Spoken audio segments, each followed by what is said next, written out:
So, you've come here to learn about the Bloodhounds chapter, the Space Marine chapter that I made several years ago. And that's what I'm here to talk about. Bloodhounds. My Space Marines.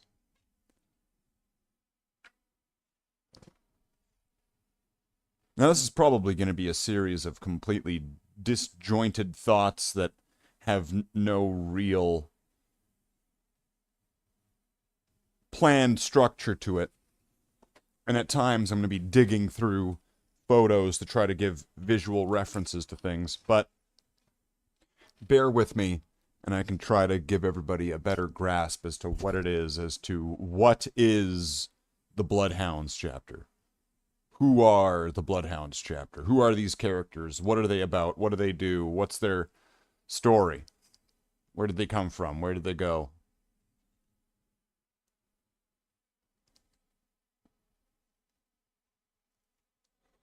So I could start from the beginning of the beginning of the beginning of the beginning.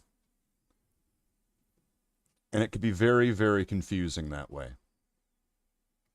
Which is why I'll probably just keep it to a simplified structure, using modernized fan fiction lore. So that way things don't get too off the rails.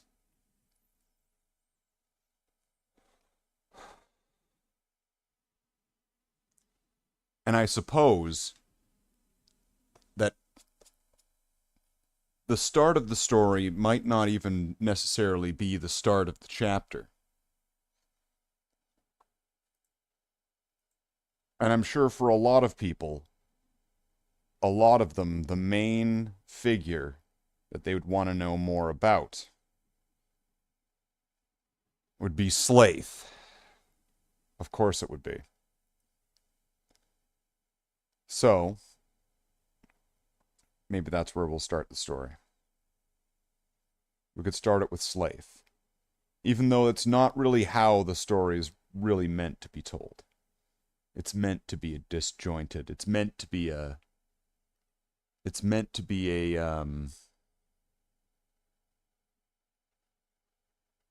Why can't I think of his name? The director did Pulp Fiction. Tarantino. It's meant to be very Tarantino-esque. But we get what we get. So, let's start with Slaith, then. So Slaith, as we know, he was just a man on a planet that I never named. The planet with no name. You could almost take it as like a reference to the man with no name. Planet Wild Wild West. Imagine a steampunk western set in the 41st millennium. Well, not the 41st millennium. The 31st millennium. 10,000 years before Warhammer 40k.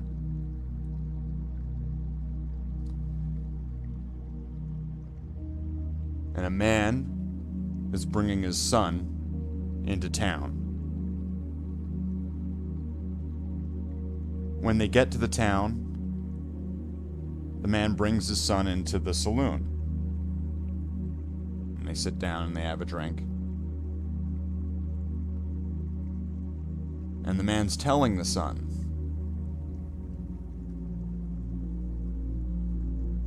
what are you going to be when you grow up? He's not asking him, like, do you want to be a fireman or do you want to be a policeman? He's asking, what are you going to be? Not what job are you going to fulfill? Are you going to be a force for good or are you going to be a force for evil? And while he's talking to his son, a group of outlaws or bandits, led by a local card shark gambler character, They enter in.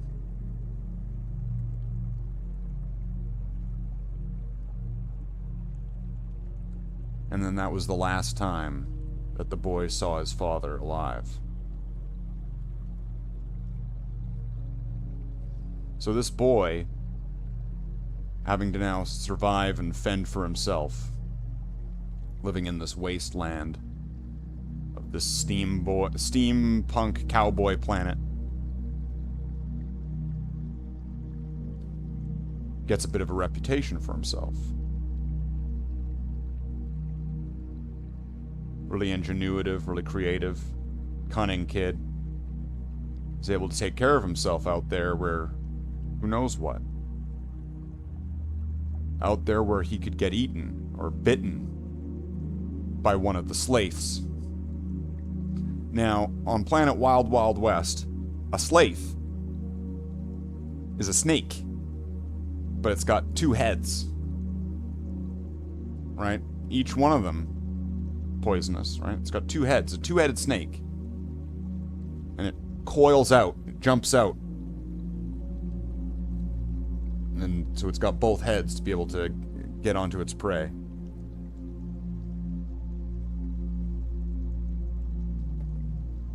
And that this kid, troublemaking kid, right? Real smartass. Beginning to be pretty talented with a type of pistol, las pistol, auto pistol, you name it. Maybe even pretty talented at the card table. And he gets a reputation for him, so they begin to call him Slaith. Which wasn't a compliment, by the way. It wasn't like some cool it wasn't like Snake from, like, The Simpsons, where it's like his badass criminal name. No, they were calling him a snake.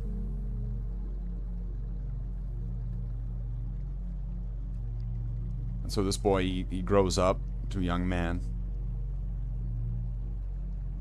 You know, and there's a girl who's the girl of his eye in this town. You know, he's grown up around these parts, in and out.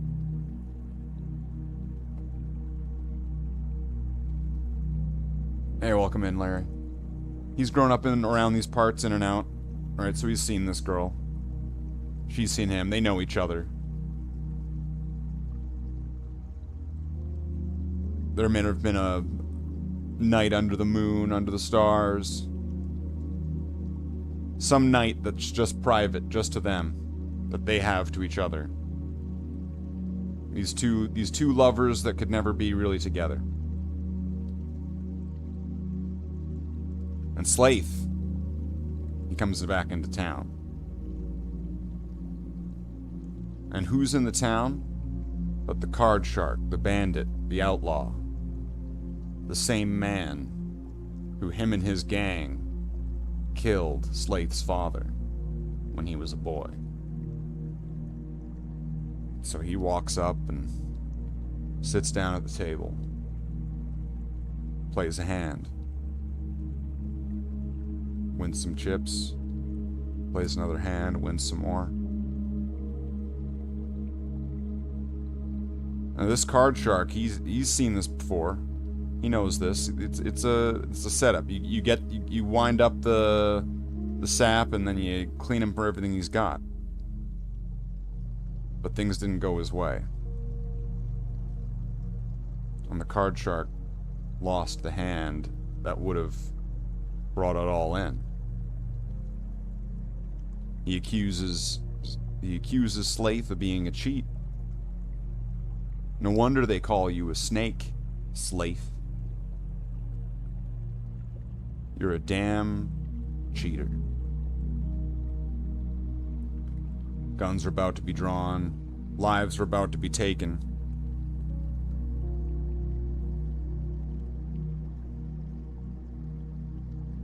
Slaith leaves.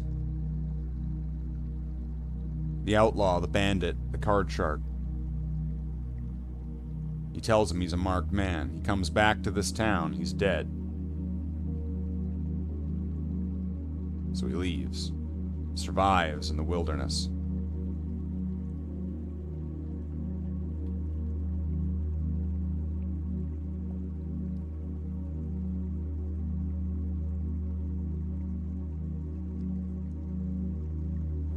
One day he comes back. He came back for her. But the card shark, he was waiting. He was ready. Him and his boys, his gang, they were waiting for him.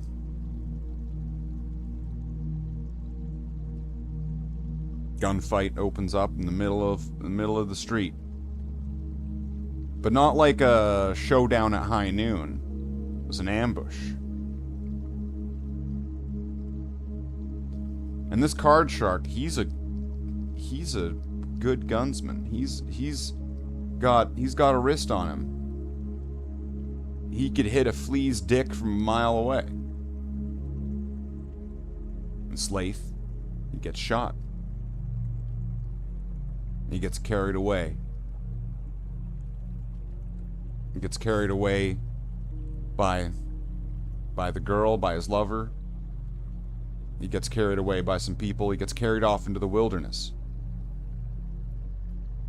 Breaths away from death.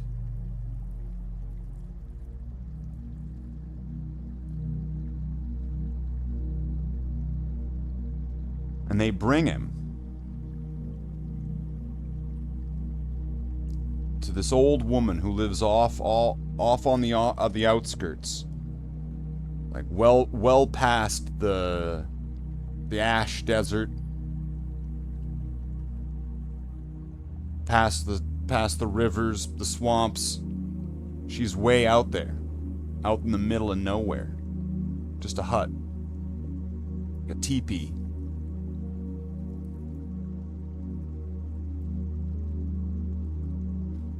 Old wise woman. Old medicine woman. She knows things. She can do things. She can fix things. She can heal people. She's been around for a long time. People don't know how long she's been around, but she's been around.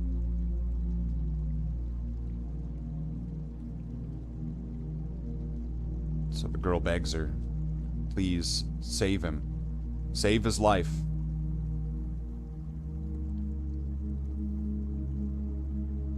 And she looks at Slaith. Slaith's laid out on a bed. He's wrapped up. He's bleeding.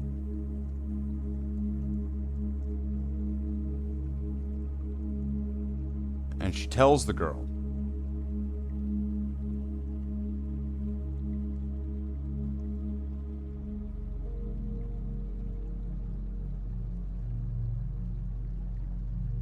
I can't save this man's life.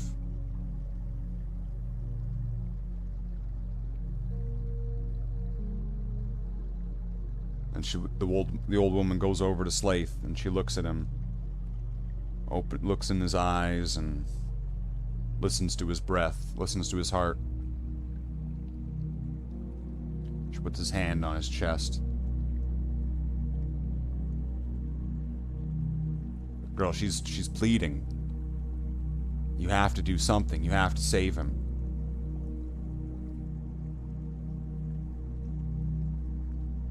The old woman kind of thinks about it. She kind of considers what the girl's saying.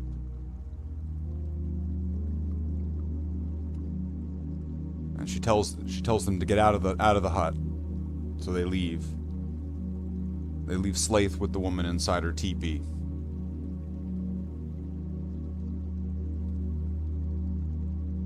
Hours go by. She can't sleep. It's the middle of the night, but she can't sleep. She has to know that he's alive. That he's okay. And the sun peeks up on the horizon. And the old woman opens up the flap door, beckoning the girl to come in.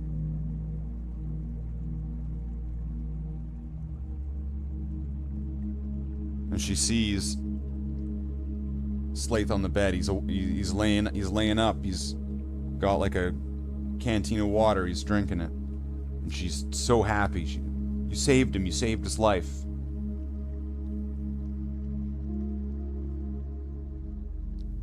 The old woman just kind of looks at her sternly. And she goes, "No.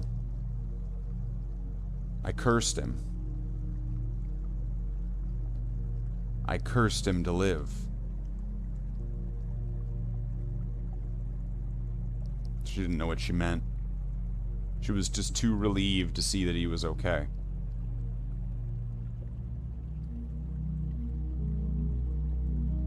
So they patch him up. They thank the old woman. She says there's no need to thank her for what she did. It wasn't a gift. It wasn't a blessing. It wasn't a cure. And they're puzzled and they walk off. And they leave.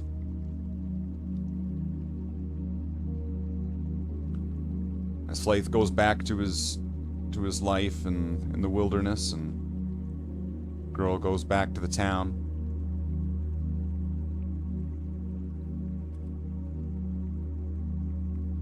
But then one of these days,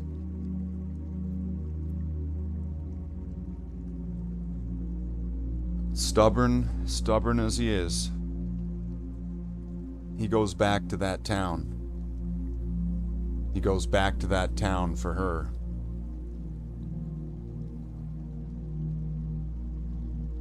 And that card shark, that bandit, that outlaw, he's been waiting. He's been waiting for him. Now, son, I killed your dad. I'll kill you too. You turn right around. Slaith says, "I'm not gonna. I'm here for her." And they both see the girl. She's standing at the saloon. You know, this barmaiden, this bartender. You're here for her. I'm here for her.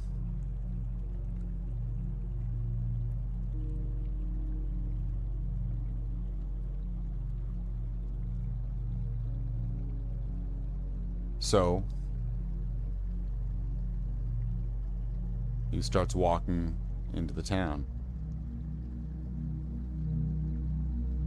Bullet hits the ground in front of him, spraying dirt up.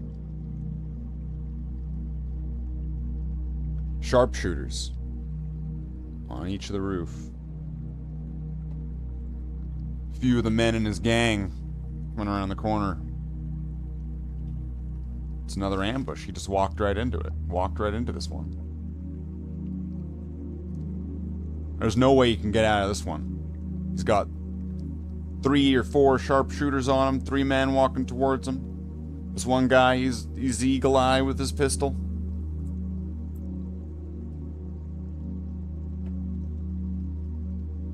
But Slaith's stubborn. He keeps walking.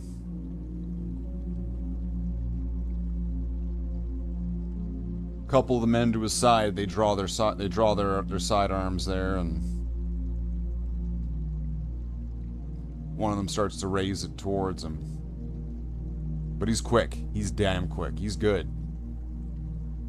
He was ready. Draws with his right. Man hits the ground. Shot flies past him. Draws with his left. The body falls off of the roof. Rifle still in hand.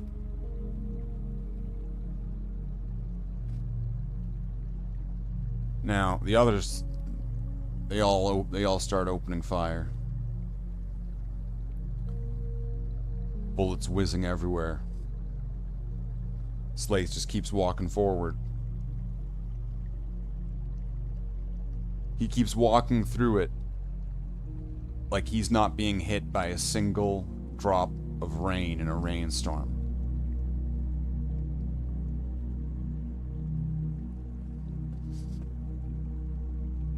Another body hits the ground.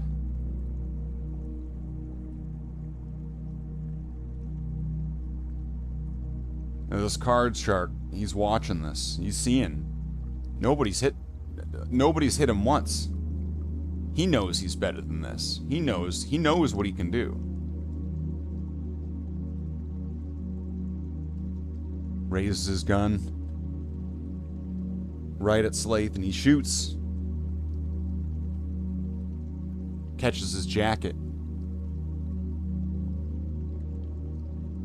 Maybe a small graze here and there. Nobody's able to get him. No one's able to hit him. Not really. And he's not even dodging. It's just no one's able to hit him.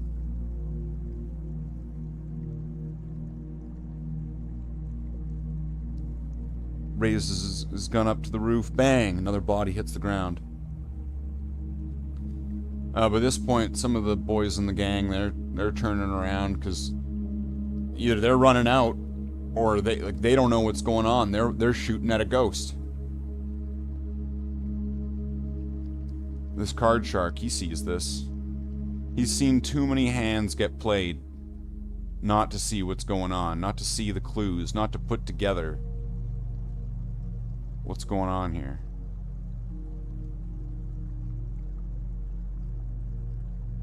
So he tests his aim one more time.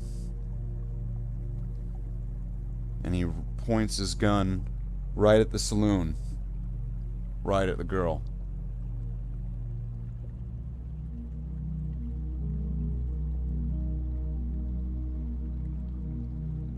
She walks out, holding her waist. Blood staining.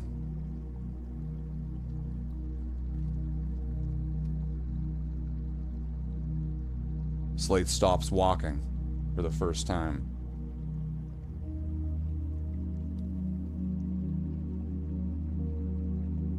A couple of the men in the gang, they double back as they see that he's stopped and he's not shooting back anymore. He's dropping to his knees. He's crying. There's this woman that's dying over on the ground over there. She's bleeding out. They don't know her. But this guy here who was just shooting at him a few minutes ago, I mean, he's just sitting there.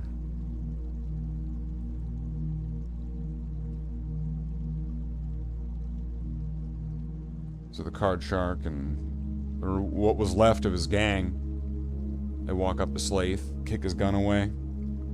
Kick his other gun away.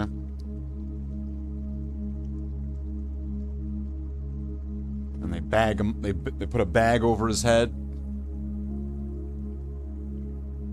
Tie up a noose. Throw it over the closest board they can get. They start pulling, stringing him up. It's a hanging.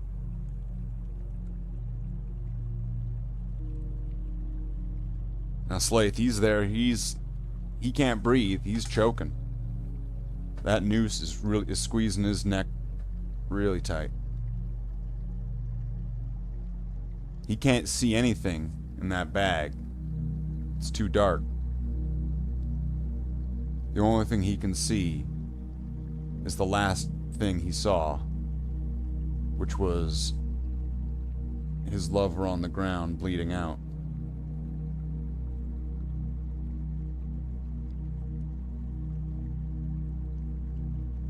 And then suddenly, the rope goes slack, and he drops to the ground.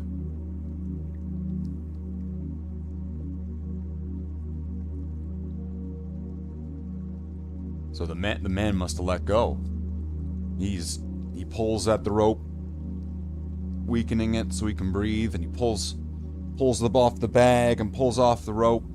He reaches for his gun, and he turns around, and he sees a bright golden light.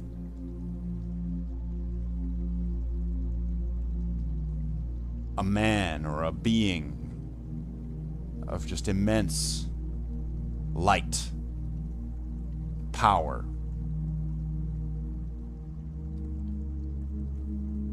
He doesn't know what he's doing. He's acting on instinct.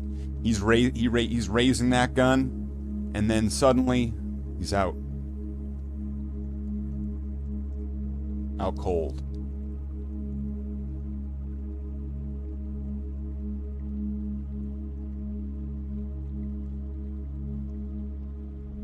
The next memories of his life after that would be vague passings of moments in between awake and asleep. Painful surgeries and enhancements. Implantations. Painful growth. Conditioning. Until eventually quiet. And rest. For 10,000 years.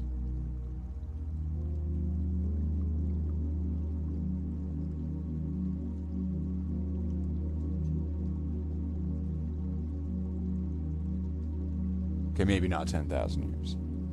But a really long ass time.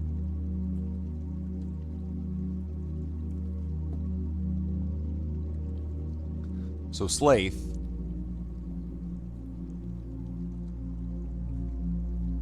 unbeknownst to him was on a planet that was on the course of planets that the Emperor of Mankind was taking during the great reunification of the Imperium and the search for the Primarchs.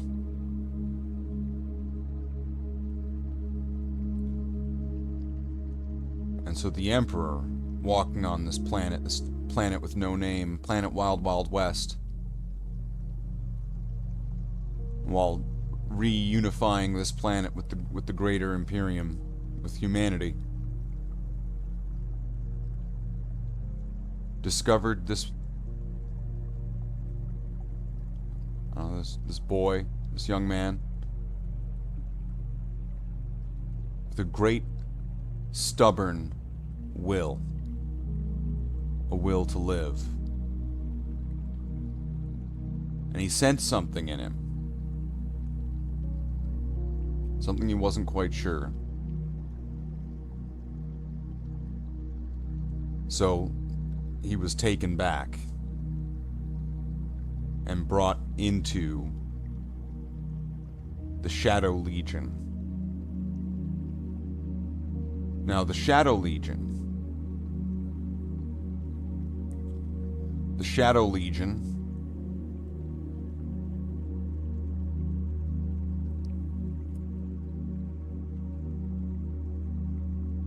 was a collection of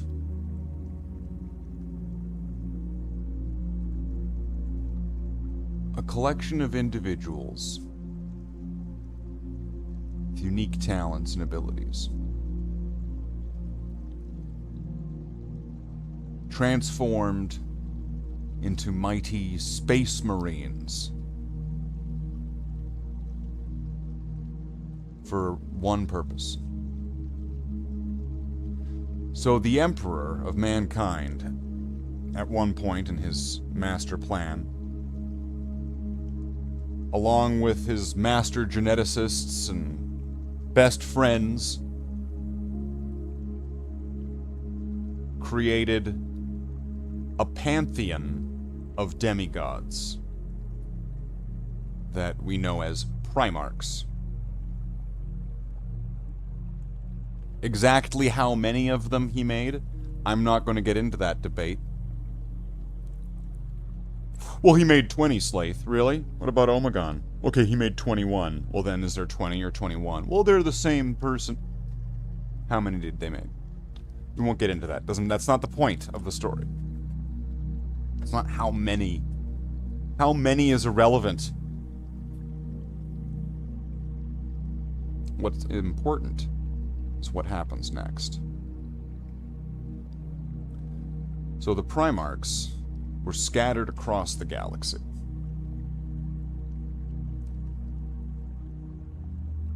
Folk legend, myth, fable. The story goes that the Primarchs were scattered by the dark powers of chaos. Some say Erda, arguably the mother of the Primarchs, opened up portals and scattered them herself, not wanting to see these young children become machines, tools, automatons to the Emperor's will.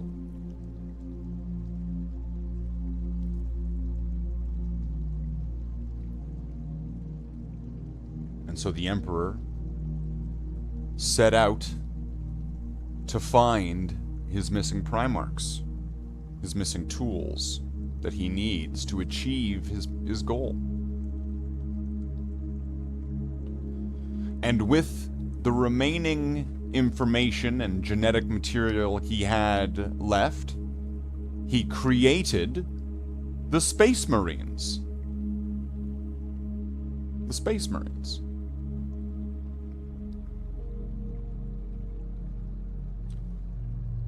And according to the myth, according to conjecture, it's unknown, and the records make it difficult to prove if this is to be true,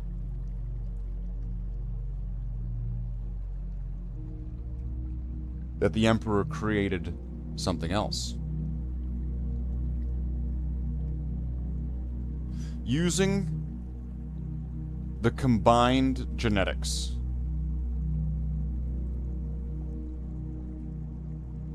and specifically manipulating it, designing it, honing it, forging it for a purpose. The Emperor, perhaps his geneticists, perhaps Erda herself, helped create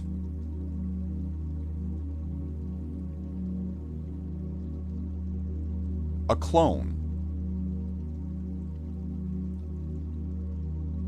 Some say a clone. Some say it was a secret child.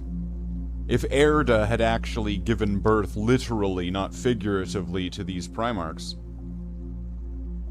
who's to say that she didn't keep one hidden? Secret. Just think of Zeus.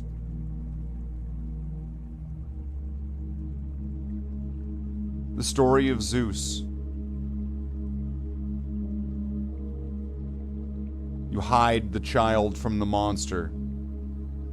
The monster eats the rocks. Child's safe.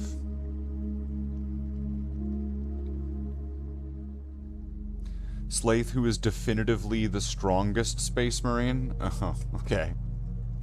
You know, it's things like that, Seth, this is why I'm doing this. We already did a Slaith part of the story. We're not talking about Slaith.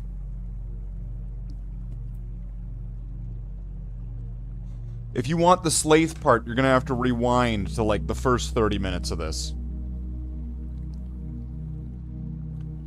So, the Emperor had another being created, this clone.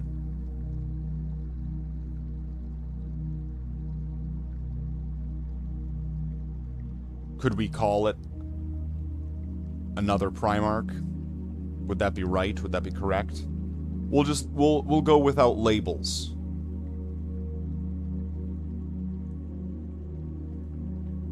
We'll go with actions. And we'll go with substance. A title is meaningless.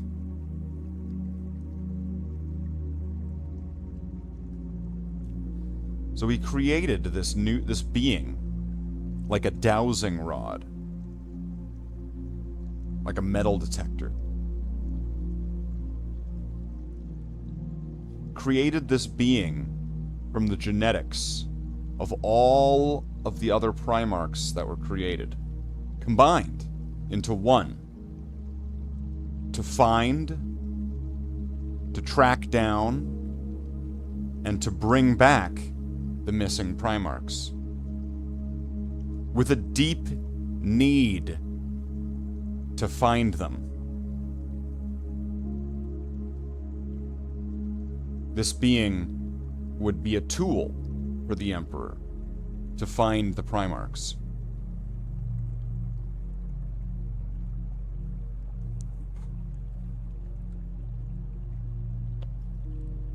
Deep underneath the surface of Terra, a secret laboratorium,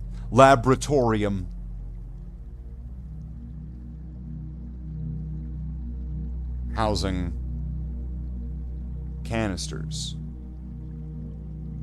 rows, fields of canisters, each one with a man inside. One of them larger than the rest of the canisters, with a man larger than the rest of the men. The Space Marines and the Primarch clone waiting under the surface of Terra to be dispatched out into the galaxy to find his missing kin, to track them down and to bring them back to the Emperor, to their father.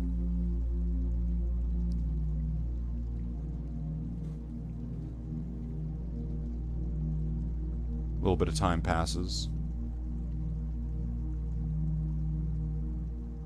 And just so you know it, the Emperor begins to find the missing Primarchs.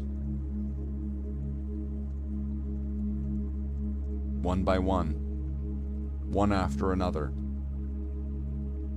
The missing Primarchs are found. They're brought home.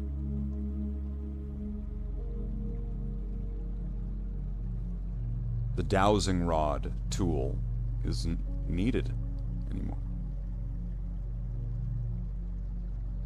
Left, abandoned, discarded, forgotten, contained in stasis in a tube, with a legion of Space Marines to him.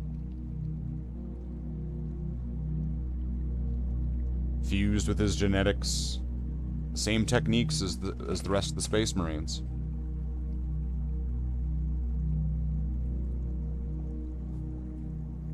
A little bit of time passes.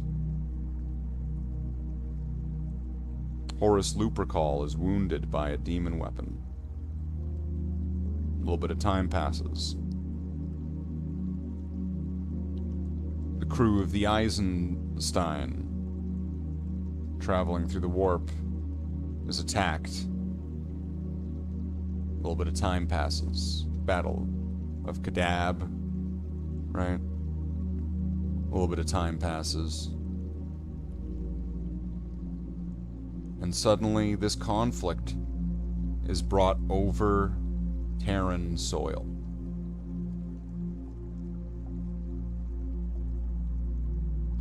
The Emperor of Mankind is aboard the flagship of Horus Lupercal.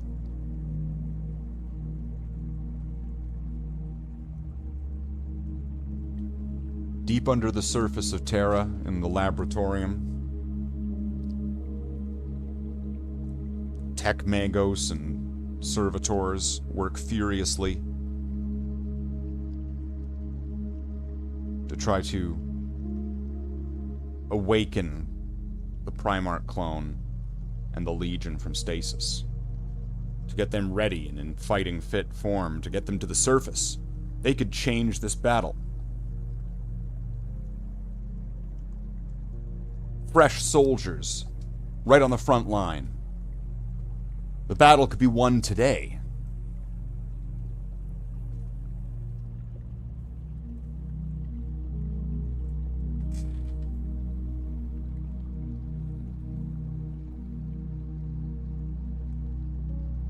Firefights break out deep under the surface of Terra. Space Marine on Space Marine.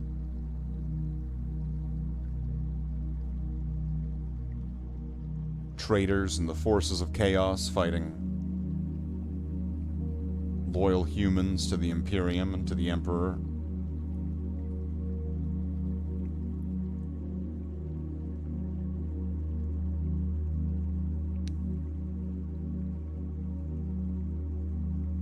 A squad of White Scars is chasing a squad of Iron Warriors deeper and deeper into catacombs that have been long forgotten, stepped into them, deeper and darker into the tunnels of the under depths of Terra.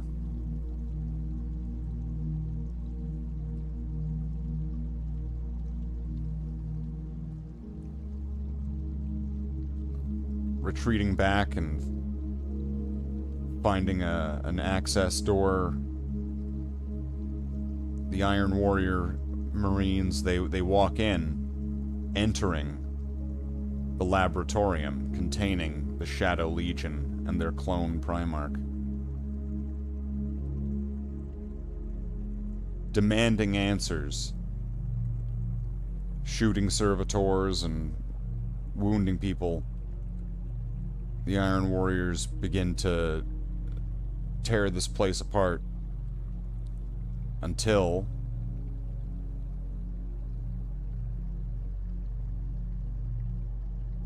they're shown a prototype weapon by a tech marine that's already been wakened from stasis.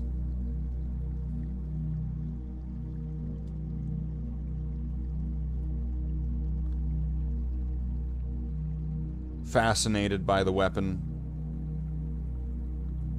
entranced by it, the tech marine opens fire on them, bisecting them with this weapon.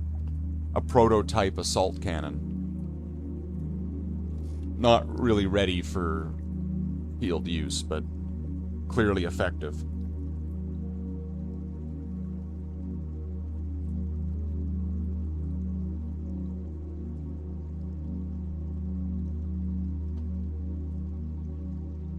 The servitors continue working, the tech magos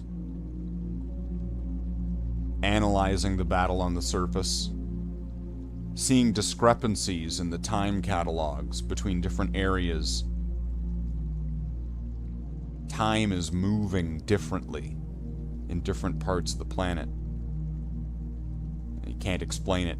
It's causing him to malfunction. He shuts down.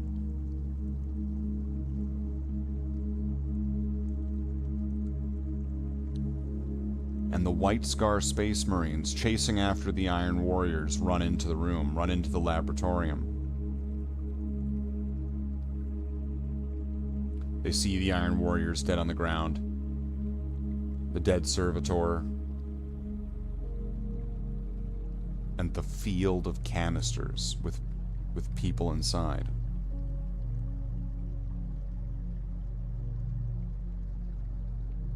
Demanding answers just like the Iron Warriors. What is this? The Tech Mago springs back into life.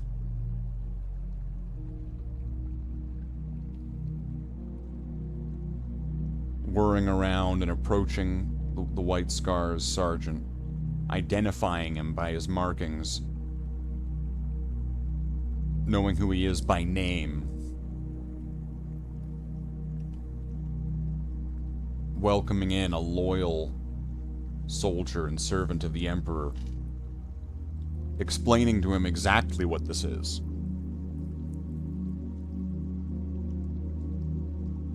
A legion of Space Marines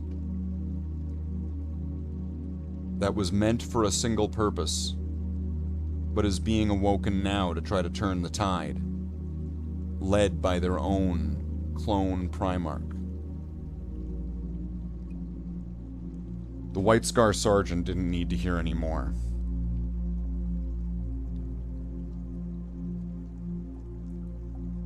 He just raised his gun, commanding his brothers to do the same. and they fired into the glass canister containing the cloned Primarch for the Shadow Legion, emptying their magazines. They couldn't allow an abomination like this to exist.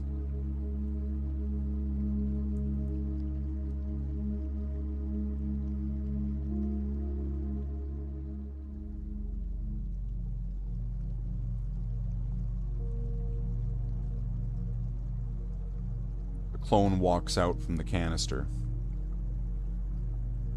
seemingly unfazed, unscathed.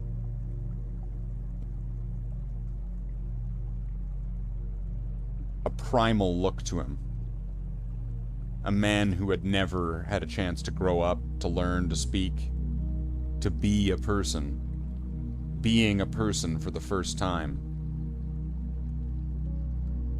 Developing in an instant.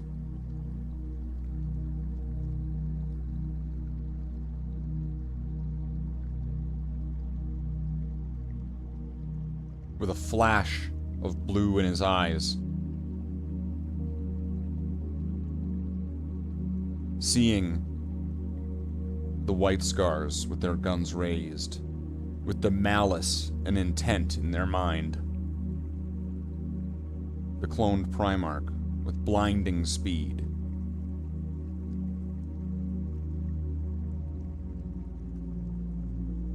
And bare hands. Chopping the White Scars apart.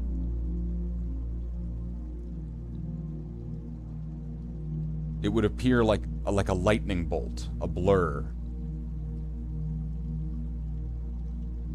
You would have to have an advanced camera that you could slow it down to even possibly get to see any sort of form. It was too fast.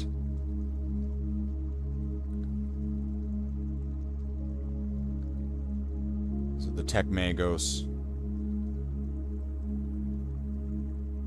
the Marines that were awakened from stasis already, Apothecary Generon, and the Tech Marine.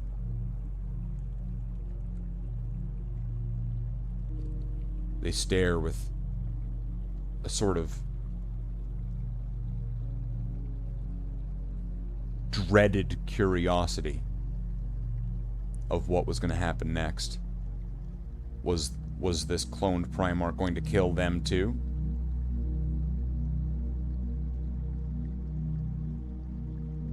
But the Magos, with a cold sense of with a cold enthusiasm that you could, an almost robotic excitement,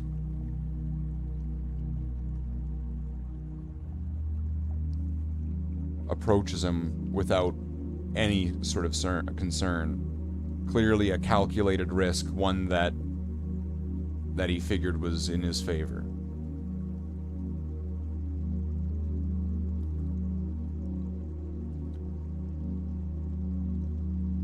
Explaining to the clone exactly who he is and what he is,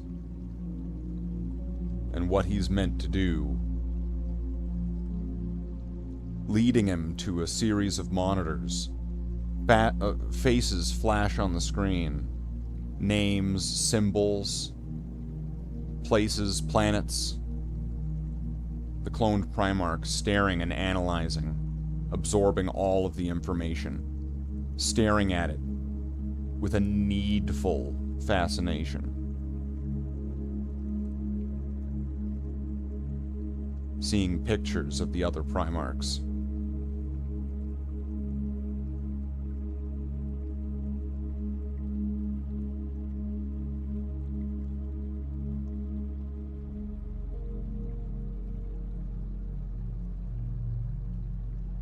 He's given a suit of armor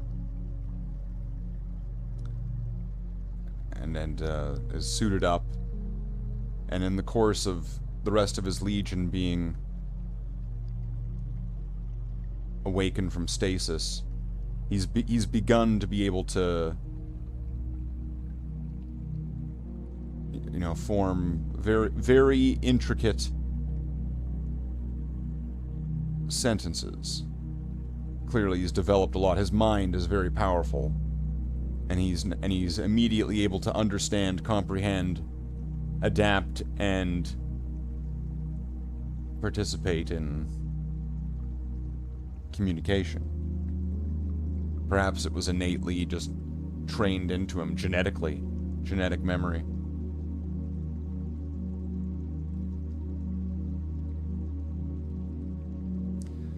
The battle over the surface is continuing. The forces of loyal to the Emperor and the forces loyal to Horus warring it out. The stability of the laboratorium begins to decay.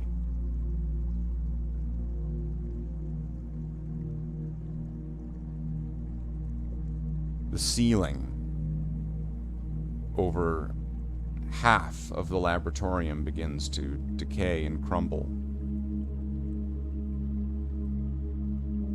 Like a cave-in. Half of the Shadow Legion is crushed to death inside their stasis chambers. The other half managing to escape, to be suited up, to equipped, ready to be brought to the front lines where they're needed. Led to a lift, like a massive cargo lift.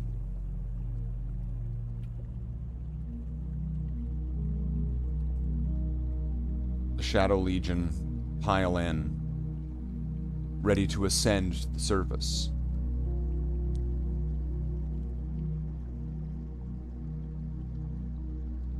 Like their rapture into war.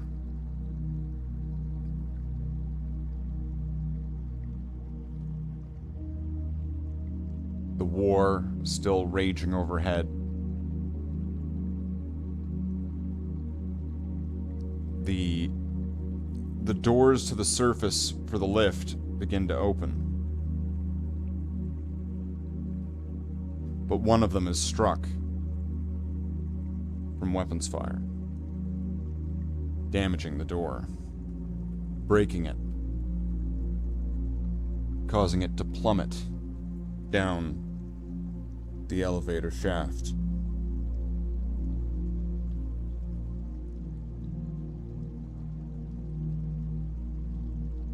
The Marines are scrambling, pushing past each other, trying to find where would be a safe place to be.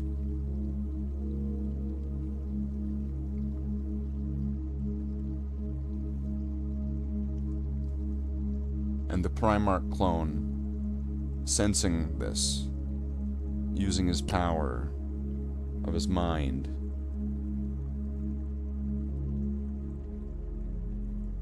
manipulates time or the speed of things.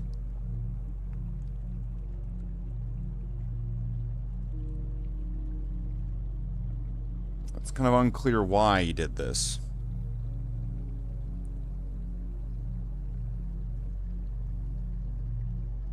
But he altered the perception of time as he calculated where this door would land and who would live and who would die. As we altered the perception of time for those that he calculated would be crushed. The door came down slamming.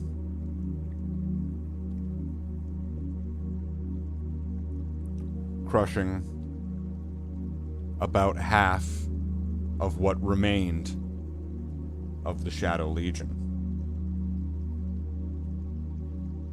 The brothers tried to pull their brothers out, someone that were trapped just from a leg, from the waist,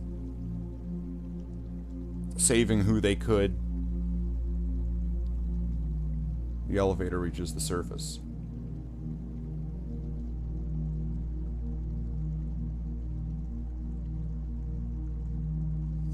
Three-quarters of the Shadow Legion was dead.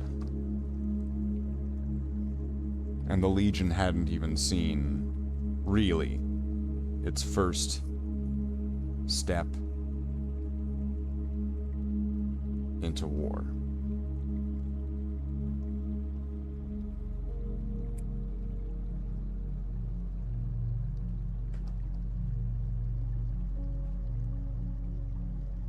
By the time they reached the surface, the area that they were in was entirely ruined. The war had moved on to some other section. And they went unnoticed.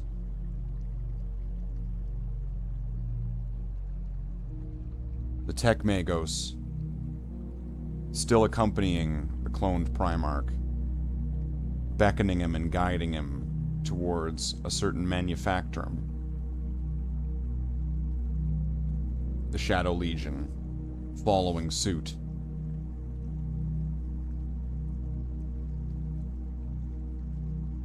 Under the promise of great vehicles that could help them in their cause.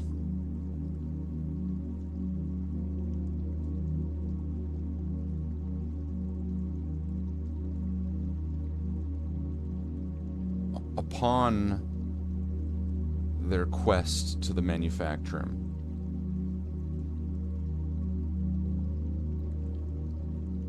there was a broadcast or a beacon. Maybe it was just a sense.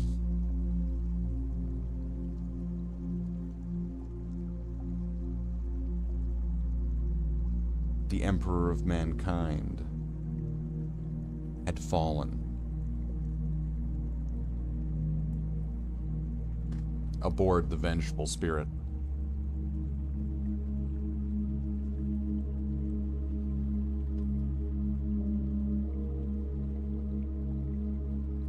Agitated, frustrated, and losing patience, the cloned Primarch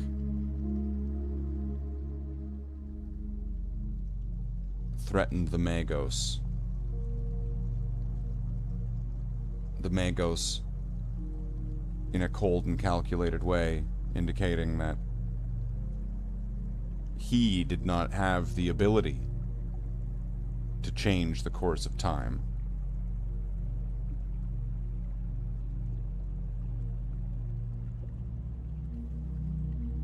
They continued to the manufactorum, and entering, the Shadow Legion found an empty building. There was no vehicles there, no tanks, no war machines. There was nothing there. It was a lie. The Magos lied to them.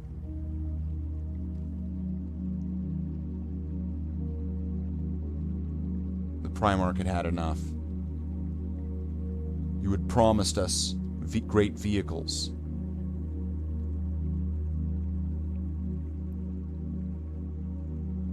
The Magos gestured to a teleportarium padolicium.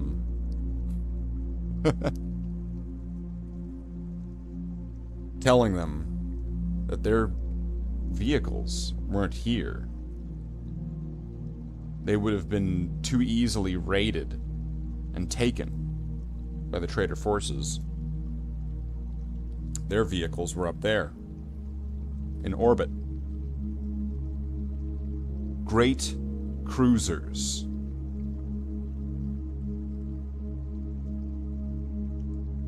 A fleet of stealth-capable ships that went unnoticed. And that they were to teleport up to the ships.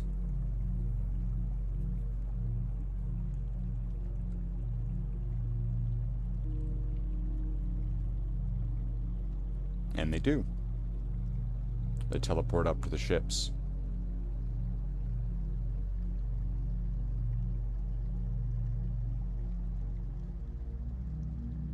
something inside of him,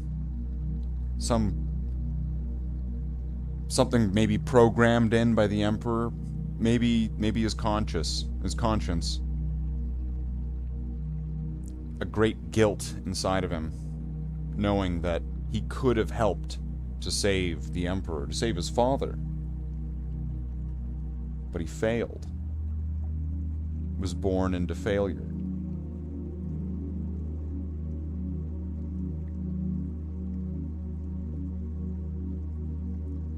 Seeing his legion in the state they were in,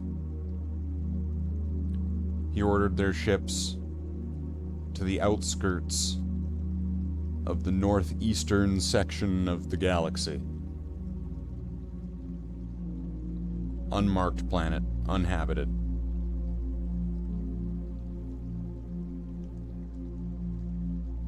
And then the Bloodhounds, Shadow Legion, disappear.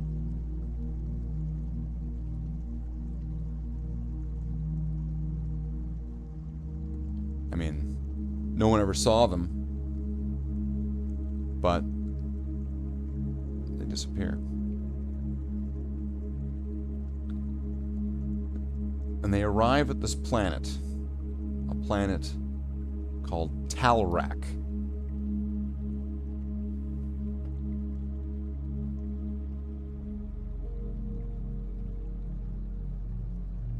Now, Talrak is a desert planet. Mountains and rocky canyons, desert across the whole surface. Nobody could live there without some kind of artificial assistance to get you sort of like, water, food. There's nothing there. And the Shadow Legion take their claim to the planet and they stay there. Years passed, decades passed, maybe centuries, who knows how long that they stayed there. They just stayed there. But then something started falling out of the sky towards the planet. A bioship. Space worms. They burrow into the planet and they start eating the planet apart. Now it's at this point that the Shadow Legion learns that Talrak wasn't entirely lifeless. It was hollow. And all of the life was on the inside. Lush forests and jungles, clear running waterfalls, a whole ecosystem of life living under the surface in this hidden world. The planet begins to start breaking apart from the worms that are eating it, like an apple that is being eaten by worms, and now there's not enough apple to hold it together.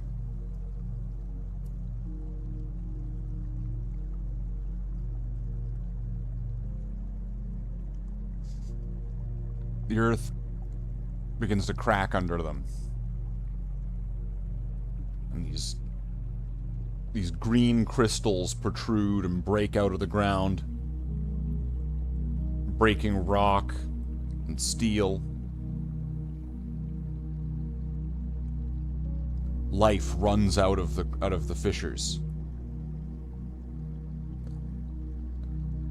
These canid-like creatures, resembling a modern bloodhound, not that much different than Ladybird from King of the Hill, start running out in droves and packs.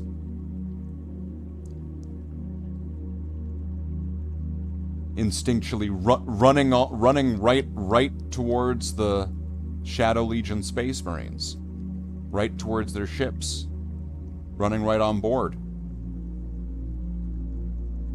Now the Primarch clone, this whole time, he refuses to leave. Hankus. You know, I did say I was going to show some pictures. So,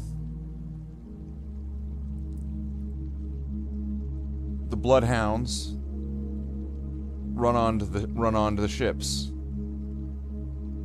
Now, the clone Primarch, he says, we're not leaving, we're staying here. We were born into failure, and we'll die here. Now, this could have been part of the, hypno training. This could have been programmed into him at his genesis. Maybe he's just given up.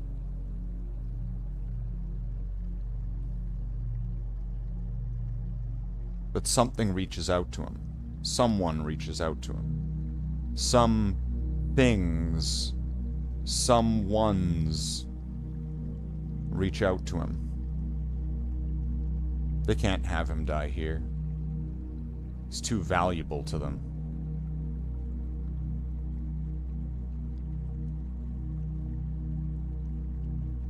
And then something inside of him switches off. And he realizes that staying is insane. Ordering his Shadow Legion to the ships. And they take off and leave. Watching planet Talrak break apart in half and crumble, explode, implode, whatever you want. Star Wars it, make it flashy. But they watch their planet die behind them as it crumbles to its last point and gives up. The space worms are shot back out into space to some other victim world.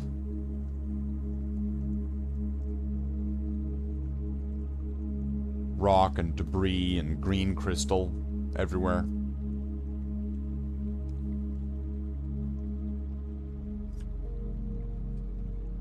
The Shadow Legion collect some of this green crystal.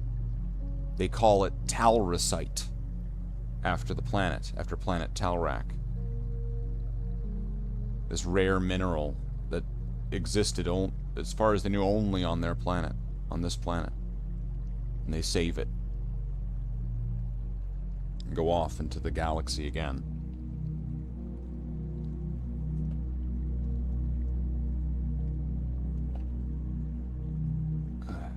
Did you miss the Red Dead 1 playthrough? I've never played Red Dead 1 and I don't plan on it. And that has nothing to do with this conversation, Jenny. What the fuck are you doing here?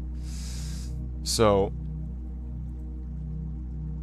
years, decades, centuries pass.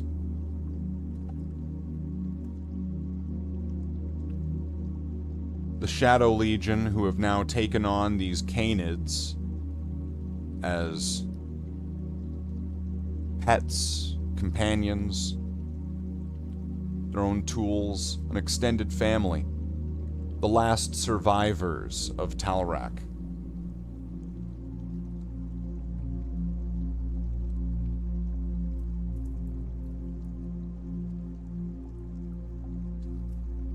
And the Legion renames themselves the Bloodhounds.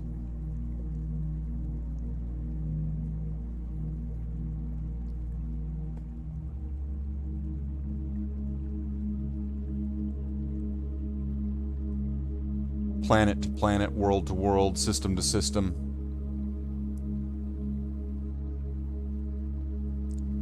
The newly named Bloodhounds chapter, after having learned of Robute Gilliman's Codex Astartes,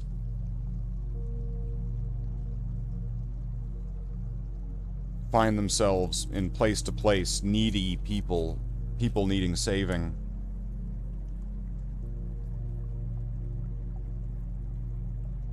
Till they travel to one world.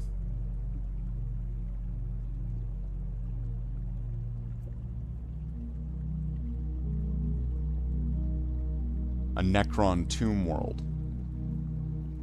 But not one like many, if any, others.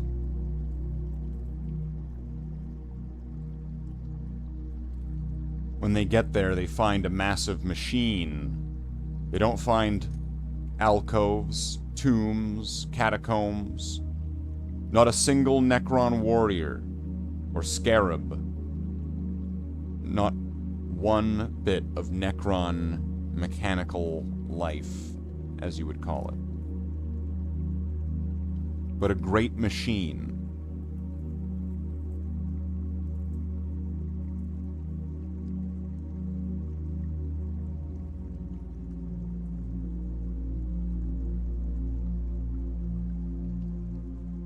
Dubbing it the Mammon Machine,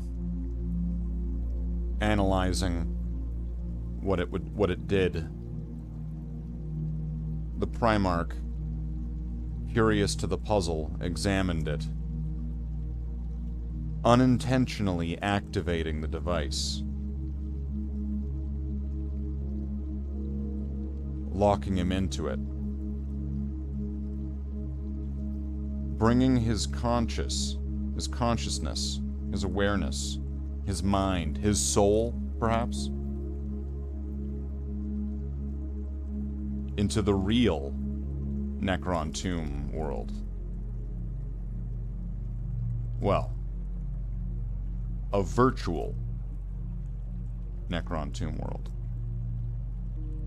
All of these Necrons, millions of years ago, had chosen to stay in a virtual world, able to reawaken into the real world later on. And inside this virtual Necron tomb world, the cloned Primarch finds one being. This virtual world is littered with the virtual bodies of millions of Necrons. But only one of them in this virtual world is still alive.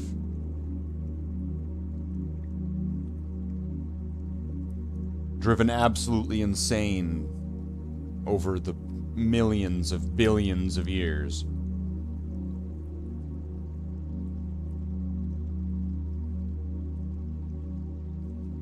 This Necron begins to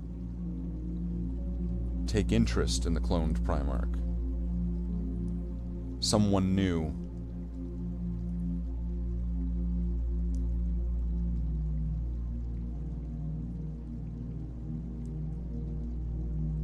Effectively at the whim of this Necron and unable to really do much in this virtual world, the cloned Primarch is trapped.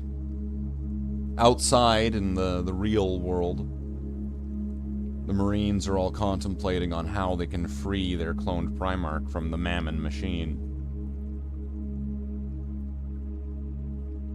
One of them, very rashly,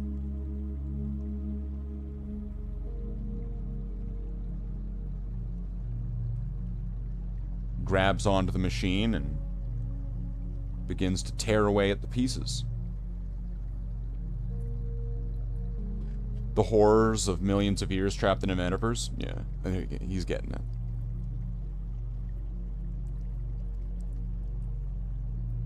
He tears away at the machine.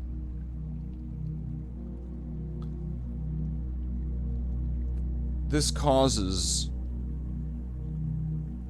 a psychic connection as well as an awakening between the Primarch clone and this Marine,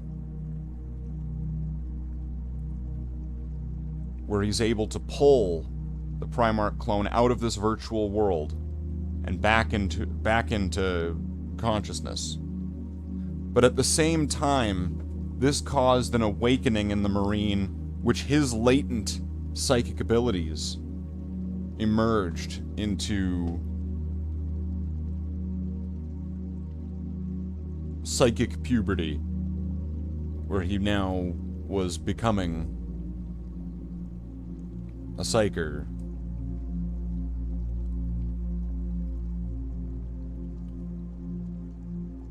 and he was cloned Primarch, grateful for saving his life.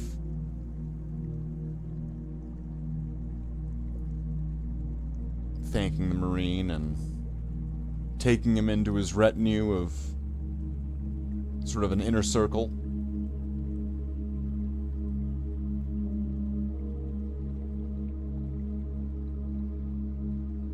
The machine starts to repair itself, and knowing that they couldn't do much here to really stop this, they leave, knowing never to come back.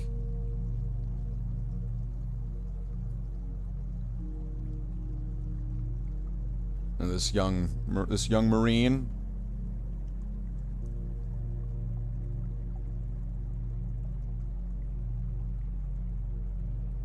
a young Leonidas avant-garde,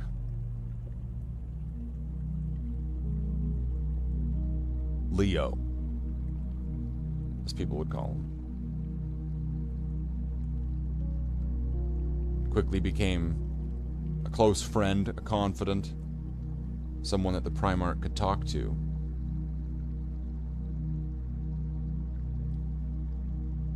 So the Bloodhounds chapter continued to travel from world to world, sector to sector, system to system, to places that need them. They reach one planet, one world, under attack. And the cloned Primarch, gaining more control over his psychic abilities, teaching himself what and how to do off of his own intuition. No training, no guidance, no books. Just gut feeling.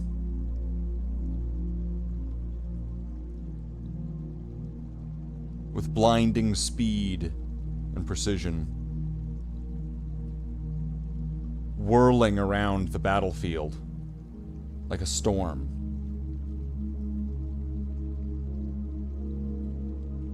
Would have been stunning to watch. Terrifying and mesmerizing at the same time. A blur of red, followed by a spurting mist of red with each person. The people of the planet.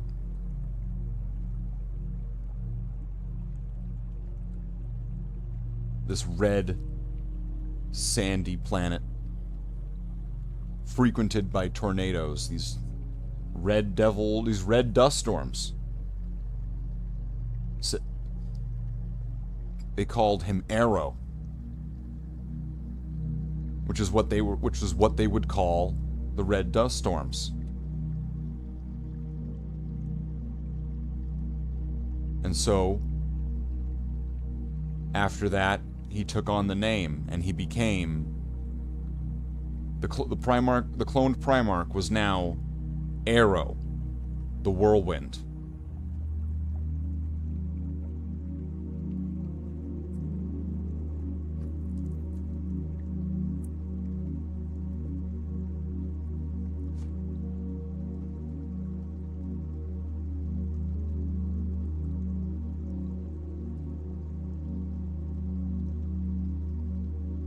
At some point, Arrow takes on a champion for the chapter, for the Bloodhounds. Now, this champion just so happened to be Leo's elder brother,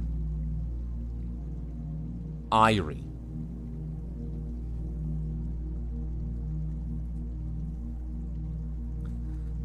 Now, Irie, after being implanted with the gene seed, had a strange transfiguration.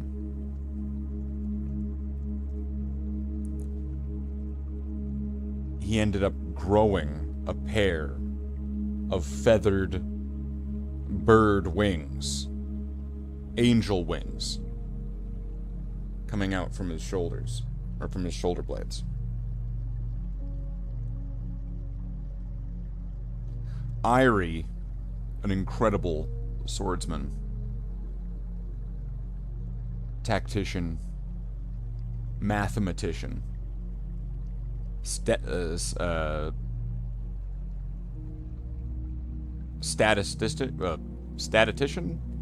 You know what I'm trying to say. He becomes the champion of the chapter. He's adorned in this Baroque, form-fitting golden armor. You really, to make him stand out as the champion of the chapter. This angel of the chapter. What could be more symbolic than a golden angel?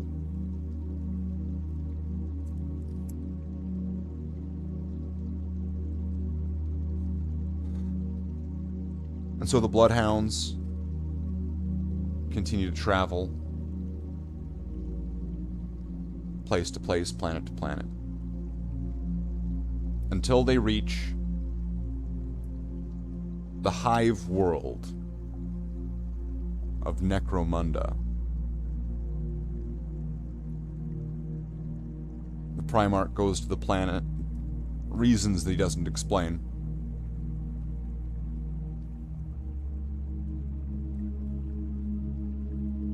But a team gets sent out.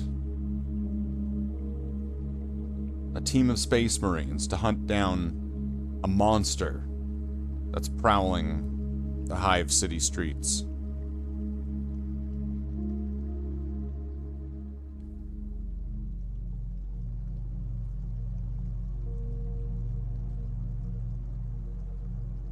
They walk through the alleys and through the Hive streets. The team getting separated into two squads.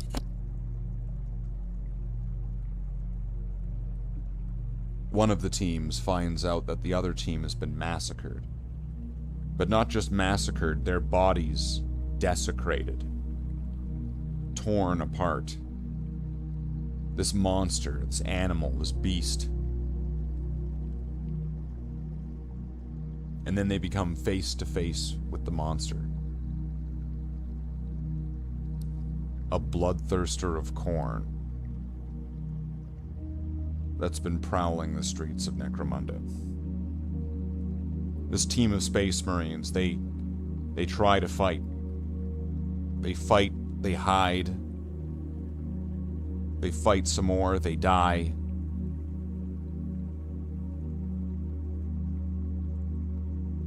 There might have been two or three survivors.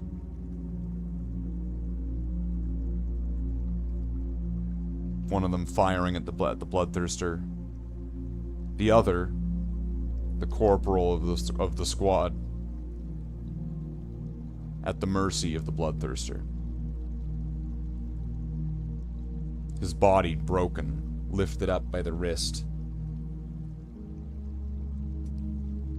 A great mighty axe being held up, about to be chopped, when the loud echoing words, "Enough!" freeze everyone, including the bloodthirster.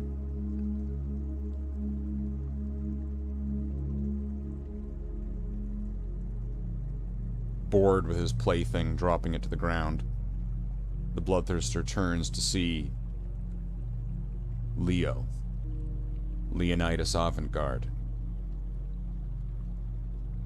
a powerful librarian now of the Bloodhounds chapter. Enough!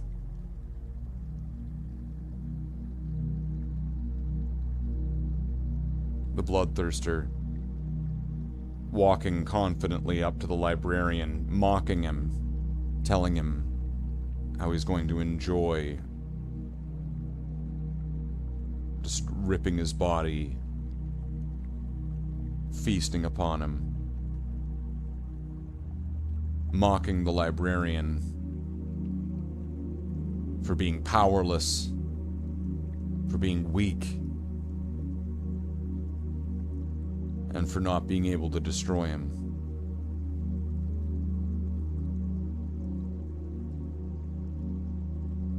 Arrogantly leaning his face right up to the librarian.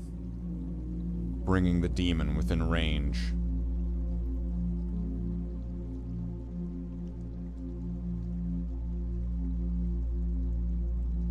The librarian pulls out his plasma pistol, shooting the axe, superheating it. The demon lets go of the axe, looking right back to the librarian as the librarian slams his force axe into the face of the demon.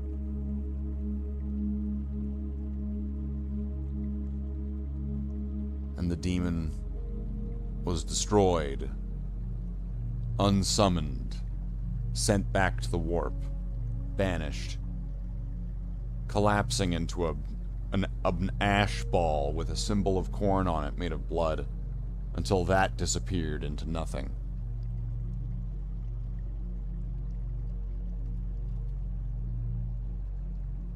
The brother corporal and the surviving Marines regroup, meeting with Leonidas, and they walk back to the Thunderhawk that's waiting for them at the docking bay. When they get back, there's a massive silhouette, the cloned Primarch, Arrow the Whirlwind, standing waiting at the Thunderhawk, affirming that their job was done.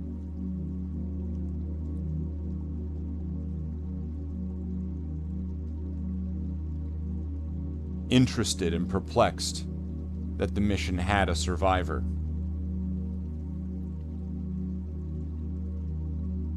The Corporal Marine goes into the ship. They fly up to the cruiser.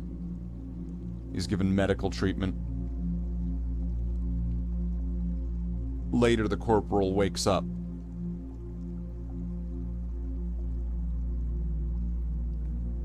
After being treated by the Chief Apothecary, Generon. He wakes up in a room.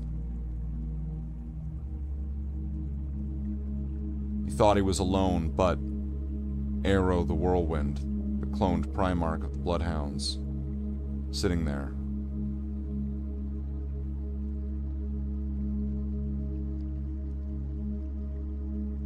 He asks the Marine his name.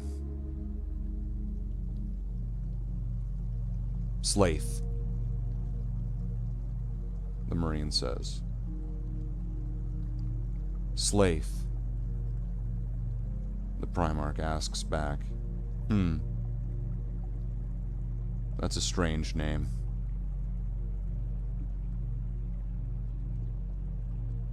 Where does it come from? But Slaith, he doesn't remember. He doesn't remember his life from before. He just knows that his name is Slaith. That's what they called him.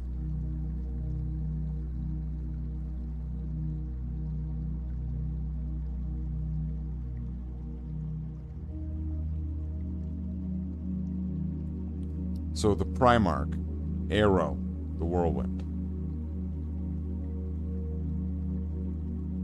orders Slaith to stay on Necromunda.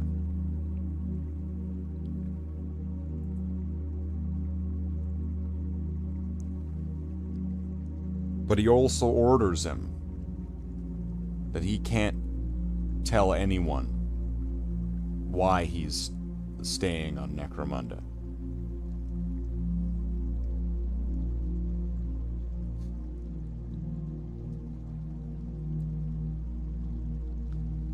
And the ships leave, and Slaith is now alone on the Hive World.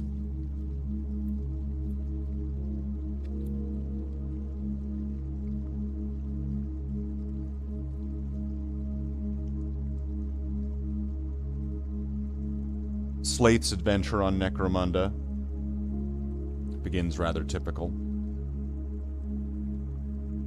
He fights the crime and the gang lords. He fights to survive. He fights to protect. And then he disappears.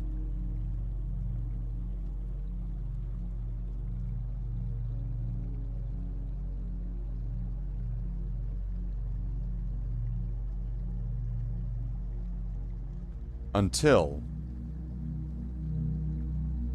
on the Hive World, there's this woman and her daughter. And this woman,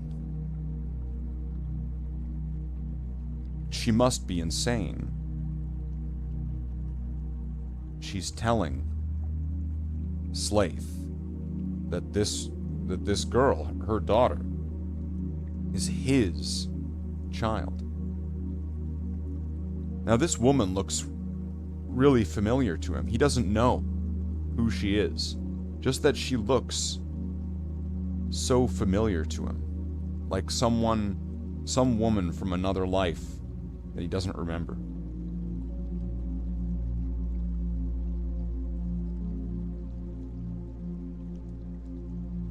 But she's insane.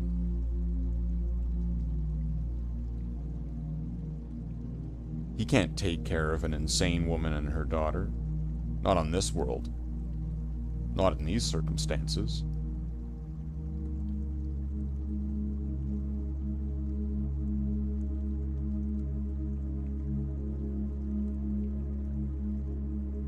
Time passes.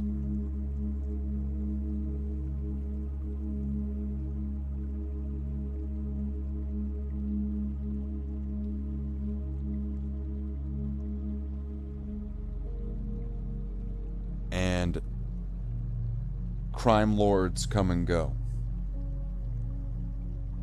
Various different scumballs roaming the hive streets of Necromunda. Slaith putting them down.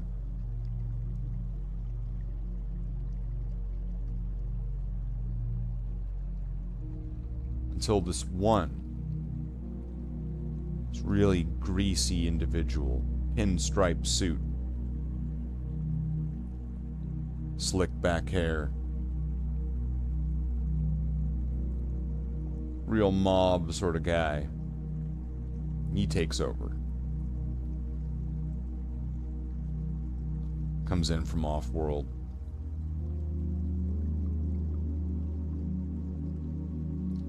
He has his ear to the ground. He listens to the folk tales. He's heard about this dark seer, Slaith.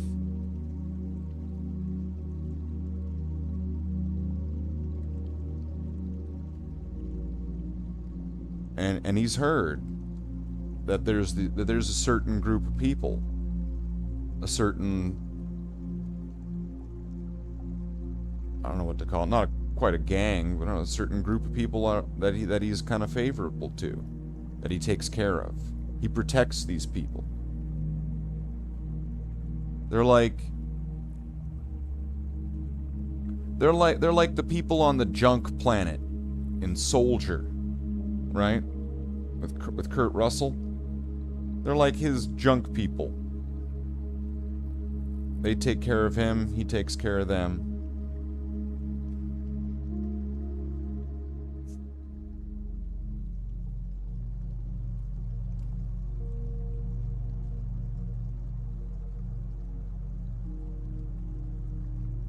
And so Slaith, he's out, he's fighting crime. He's fighting the Scuzzlords. And one day he comes back.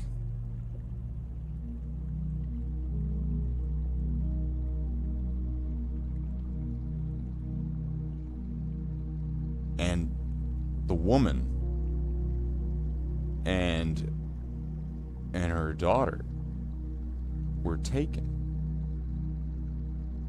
And the message left for Slaith was to come and get them.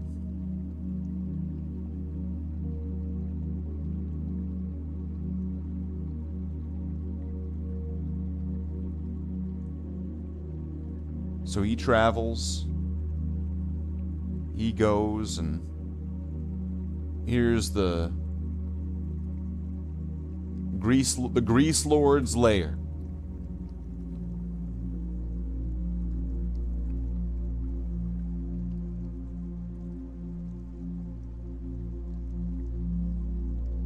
one final big staircase.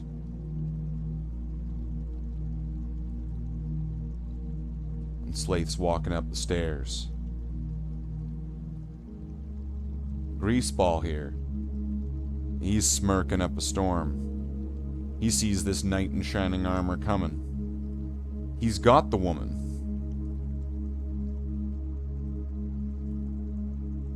He's got her, like, right here.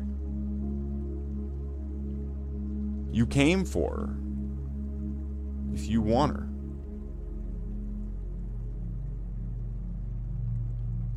Come and get her. So Slaith, he's walking up the stairs.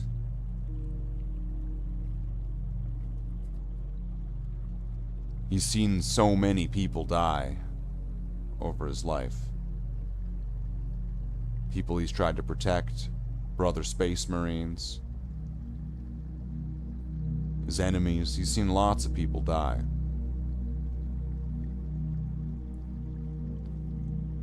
But if he's got the power in him today, he's gonna stop this. He marches up those stairs. He's staring at him.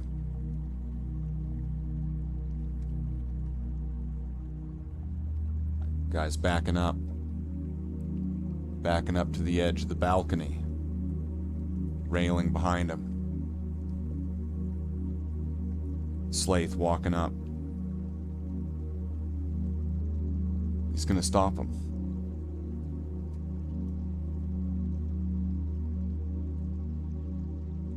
You want her.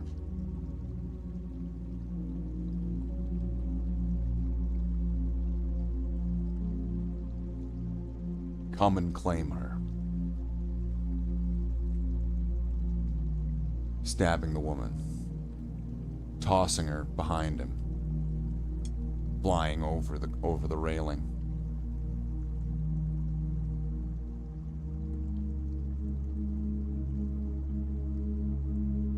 He's had enough. Before the man can even turn his back to face him, Slaith's already got a fist. And another. Another. A knee, a kick, a stomp, a punch.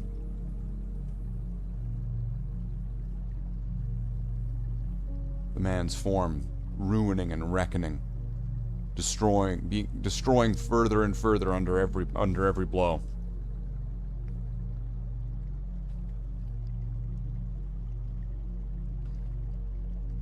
Crippled and beaten, staring up at the space marine. He sees Slaith take off his helmet. Slaith's white hair draping to the sides. But it was the eyes that he saw. The eyes.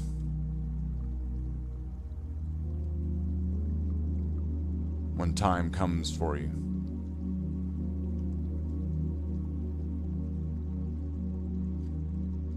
Raising his helmet, slamming it down, crushing the man's skull.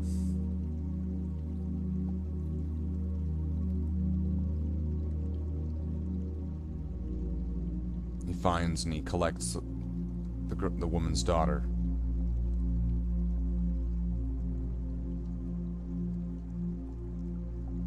Bringing her out of the greaseball layer.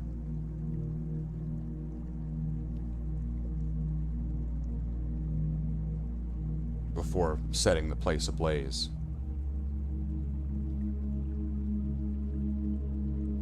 He leaves the little girl out in the open where forces of the Adeptus Arbites were beginning to form around, trying to control the area. As he slinked off into the alleys, in the shadows, watching to make sure that the young girl would be taken away by the Arbites, by someone that could take care of her. She didn't want to go. Slaith had saved her and people so many times. She would rather stay with him. But she can't. She knows that. He knows that.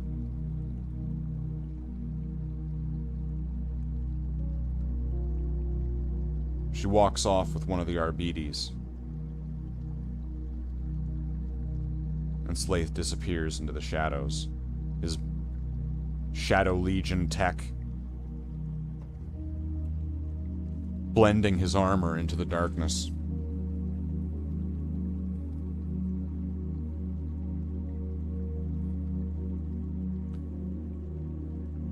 Limping back after the in-between fighting along the way through the scumball lair, he makes his way back to the base of the losers, let's just call it. They're not like a Necromunda gang, they're just people. They're just people.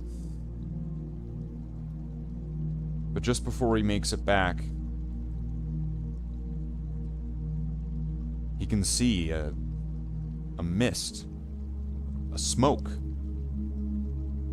pooling out from where they would be living. Following the smoke and walking faster and faster, he sees all of them. The losers, whatever you want to call them. All of them dead. The entire place is ablaze. The entire home that he had protected on that world. Everyone's dead.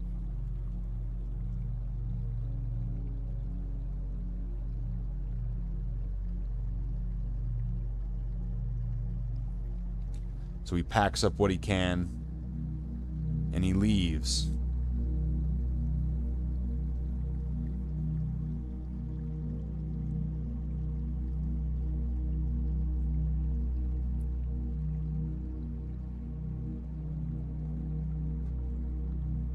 Across the galaxy, Arrow, with his champion Irie and his best friend Leo.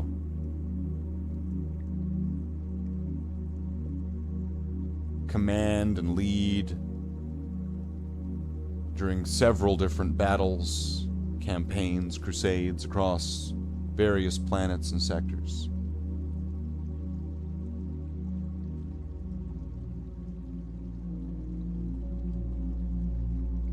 Irie is presented as the heir apparent. The second whom would take command if Arrow were to ever to fall or to die or to disappear. And that Arrow's sword, the Chrysogram, which had been locked away inside a solid diamond casket. One solid piece. Would be given to him at that point.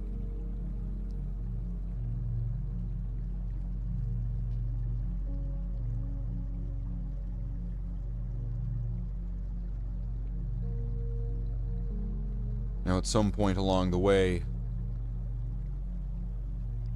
Arrow starts getting messages or voices, beings from inside the warp, inside his mind, from inside the psychic space, calling to him.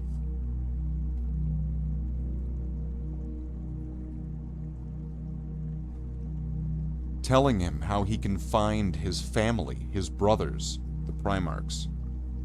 Something that he deeply needs to do. He has to find his family, his brothers. He has to meet them. He has to find them. That never went away.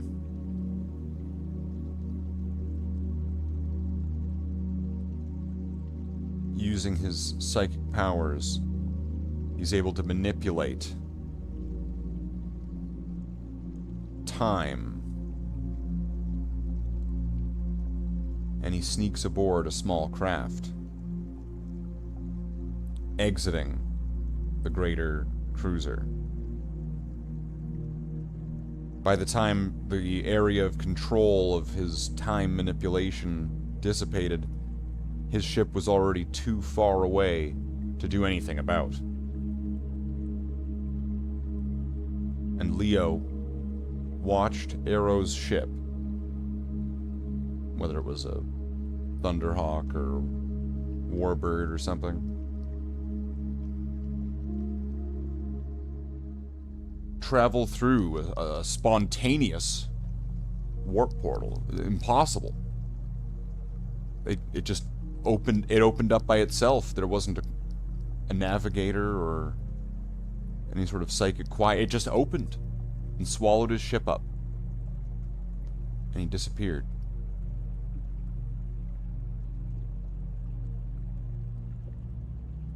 So, Irie took command of the Bloodhounds.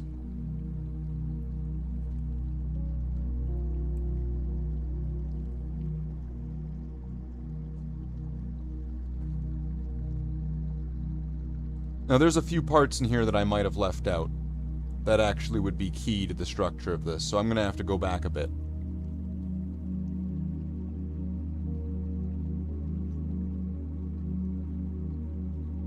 I'm going to have to go back to before Necromunda.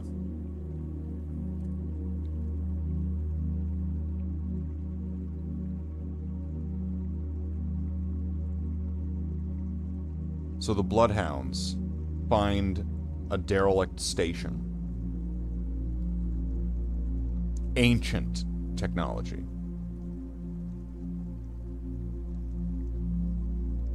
Most of it, they don't even know what it does. But they're able to fit it to their purpose. They refit the station, and they call it the Crucible.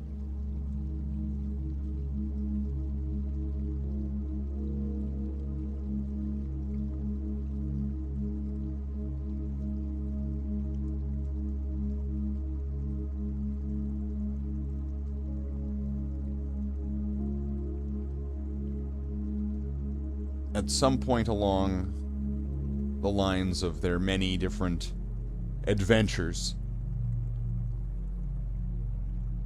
Arrow comes face to face, in a sense,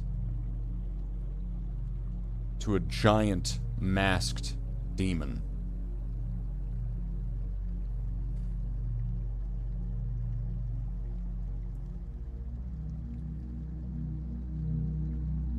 With great crimson skin.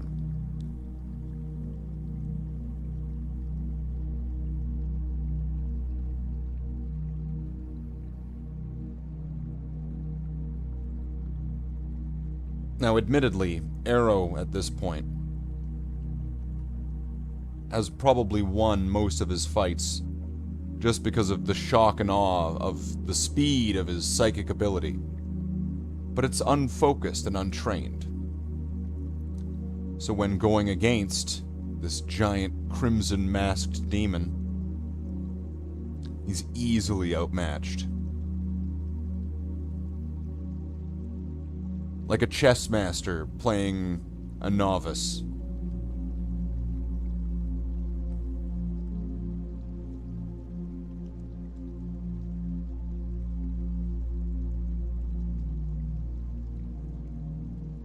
But this demon says something impossible. Because he knows, he claims to know something.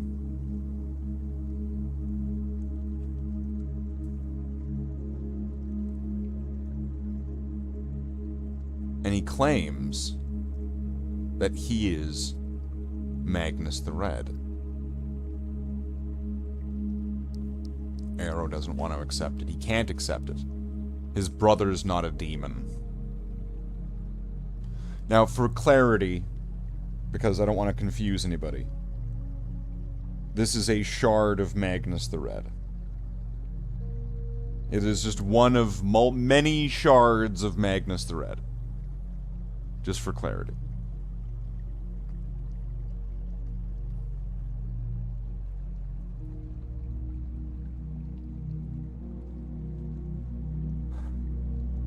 But Magnus convinces him.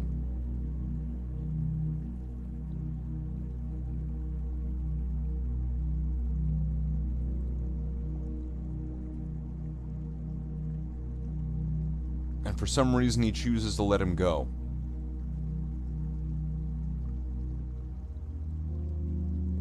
Maybe something's still inside of him. Maybe something he sees. Something, maybe the time isn't right. He lets him go. Now, in this case of events, and I don't generally like or want to use official characters and things, because I don't want to step on toes, but at this point, this is a just go with it zone. This shard of Magnus the Red was working with Mortarion.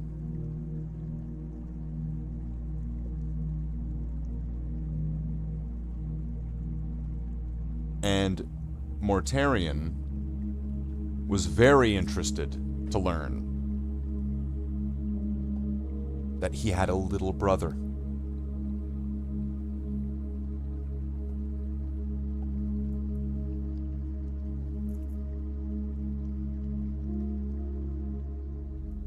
So he tasked Magnus to bring Arrow to him, to them. Because one more pawn on your side could win the battle. He wanted to see if he could make Arrow turn. If he would turn. Or if some stubbornness. He was fresh. He was a fresh slate. He never even met the Emperor.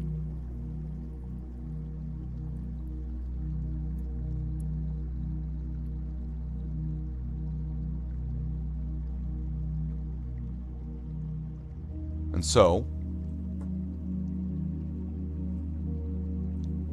Arrow was captured by Magnus the Red. By the shard of Magnus the Red. And is brought to Mortarion.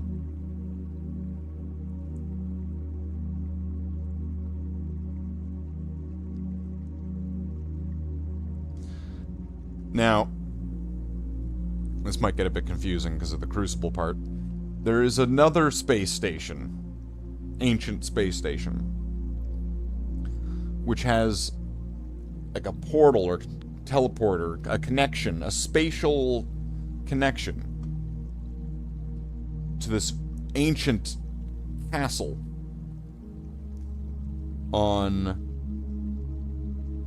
what is now an Exodite world of Eldar. There's the classic primitive Eldar and various sprinklings in of other Eldar.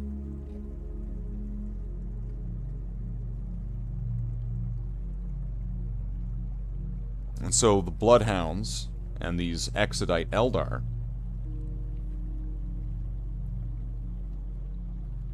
ally together temporarily to fight Mortarion and Magnus's forces of chaos that are taking over this Exodite world, and both simultaneously have this space station.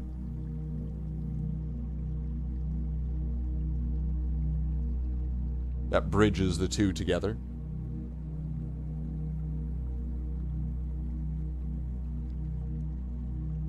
And Mortarion, he both mocks, taunts, and tries to coerce Arrow into willingly joining the Chaos Gods, to join the Dark Powers.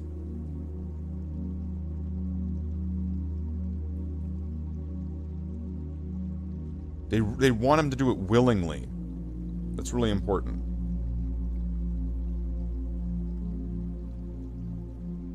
Outside, he can see, because the castle can see the battle outside, but it can also see the battle in space, because the two spaces are connected. And Arrow's watching as the Exodite Eldar and the Bloodhound ships being shot down and destroyed by the Chaos ships and the Chaos Station. And Mortarion's mocking him. Look at your sons, they're dying. You could stop all of this. You could stop all of this right now. You're choosing to have this happen.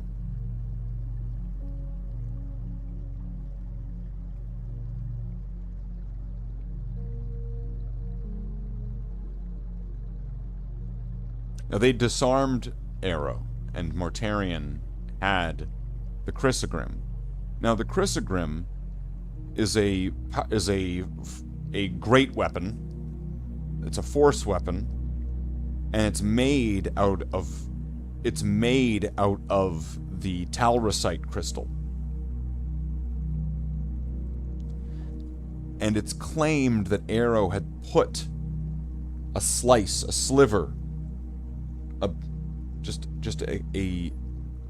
like a single strand of his soul into the blade.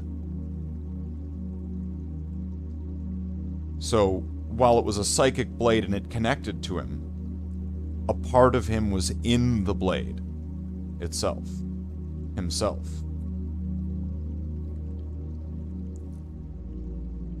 So when Mortarion, the Shard of Mortarion, wielded the Chrysogrim,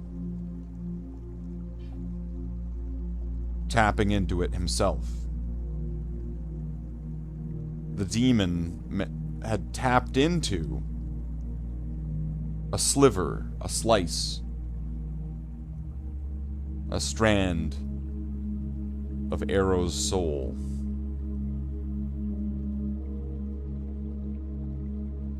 And with that, Arrow could sense something in this Mortarion. A questioning, a doubt.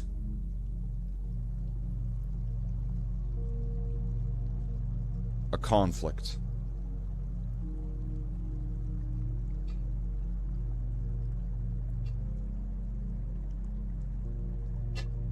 And then that's when Arrow and Mortarion begin a physical and psychic battle. Magnus just watching, enjoying the spectacle, the novelty of this creation, this little brother fighting the Magnus the Red Shard.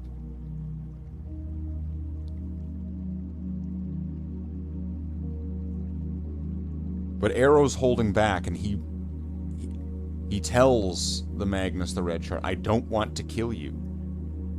I've not searched across this entire galaxy to find you, just to kill you. And Magnus pointing out how this is foolish, because he will kill Arrow if Arrow doesn't fight back.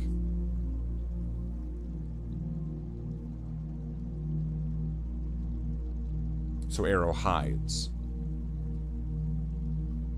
A psychic and physical battle of hide and seek.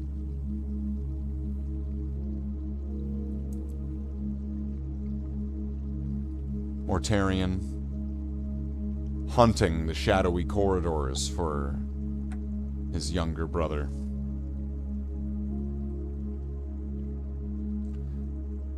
I've seen into your soul as well, little brother. The Chrysogrim worked both ways, Magnus tells him.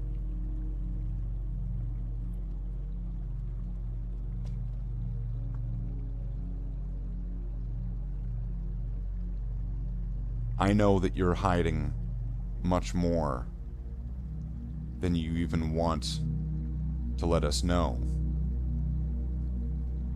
little brother.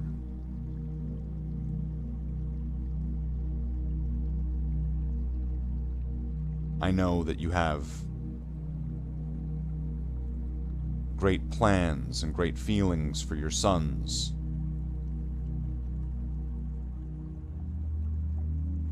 For your daughter.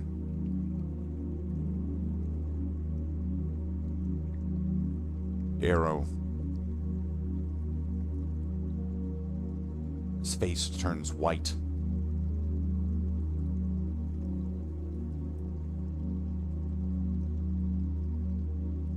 So, our little brother has a daughter.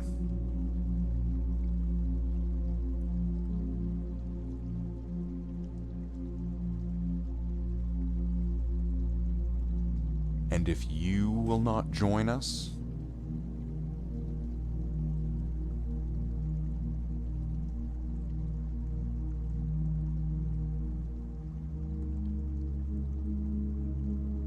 then perhaps she will. And Arrow goes berserk, leaping from the shadows, attacking the Magnus Shard. The psychic blur, the speed that he's moving at. Magnus isn't even sure how to react. Magnus would swing, but then Arrow wouldn't even move out of the way. He turned into a red mist. He turned into the air itself, passing through the attack, negating the attack.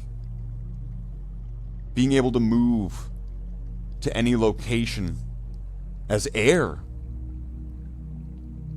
at incredible speeds to be able to attack.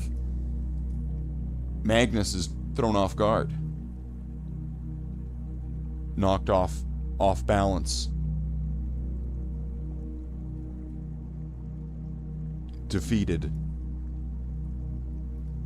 Mortarion is loving it. It's the most entertainment he's seen in millennium.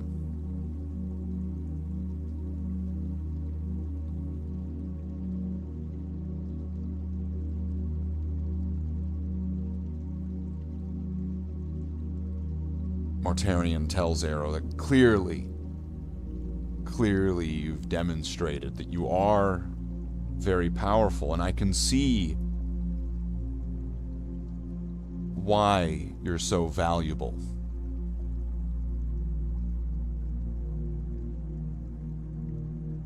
Discarding the Mortarion clone like a used paper towel, Mortarion tells Arrow to kill him.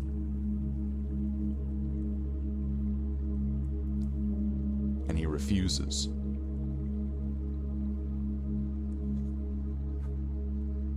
I'm not going to kill him.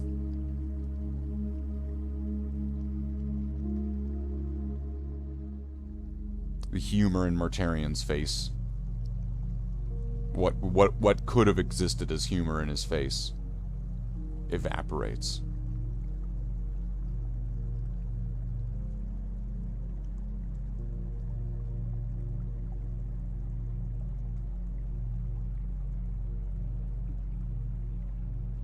If you won't serve the dark powers,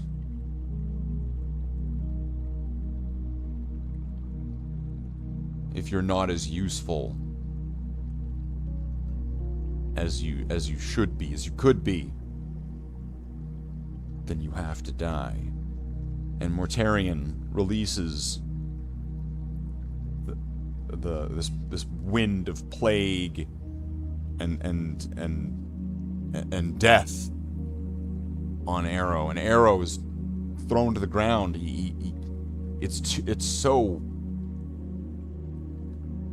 so much. His skin,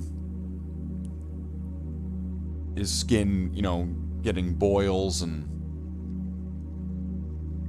like he's being blasted with all of the toxins of the universe all at once. He's dying.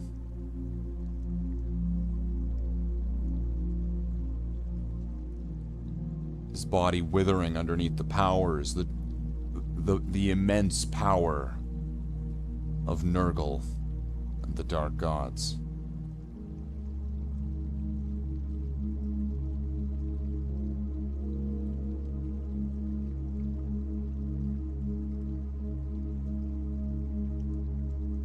Mortarion stands up and stands beside his brother, stands beside Mortarion.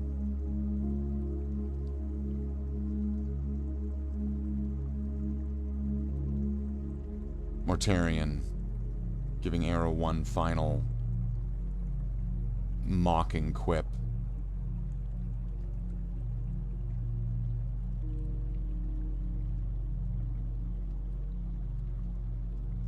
For continuing the onslaught of death, writhing in pain as his nerves are burning, his skin, his whole body is on fire.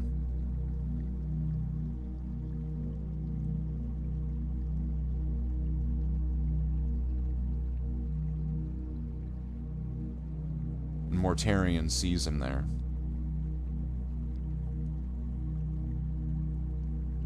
And he sees that Arrow truly believed that he was doing the right thing, that he wouldn't kill his brother,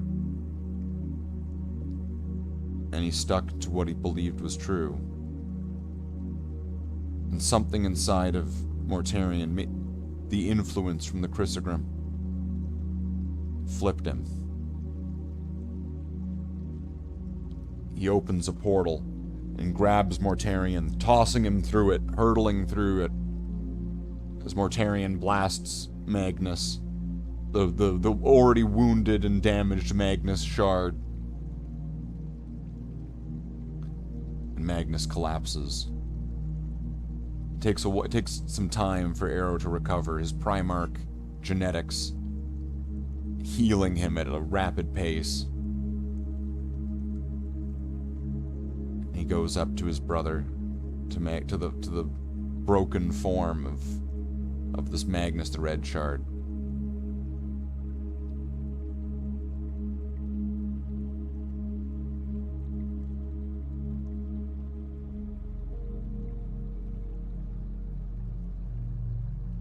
Arrow walks out of that castle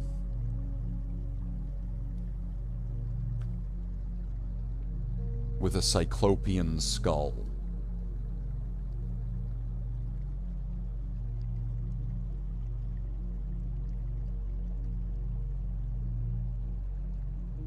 I'm gonna leave some of that vague and ambiguous on purpose.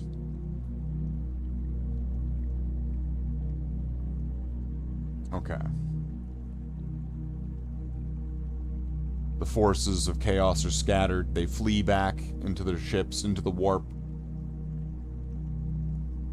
The Eldar Exodites, the Bloodhounds, they're victorious.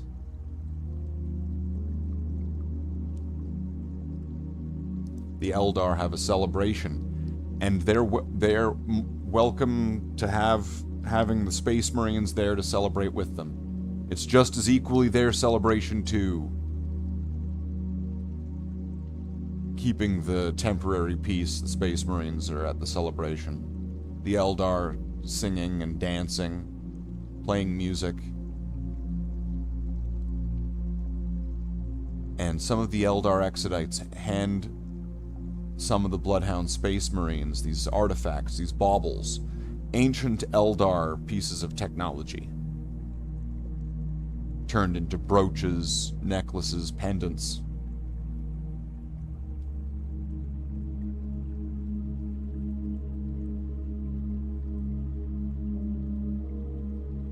One of those Marines was Slaith Darkseer. He was handed an Eldar pendant, a brooch. And he's had it ever since then.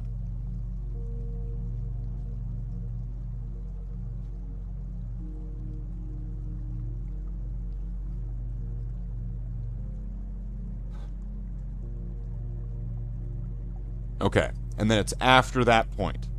Irie is crowned as the champion and the heir apparent. Okay, now we're back on track.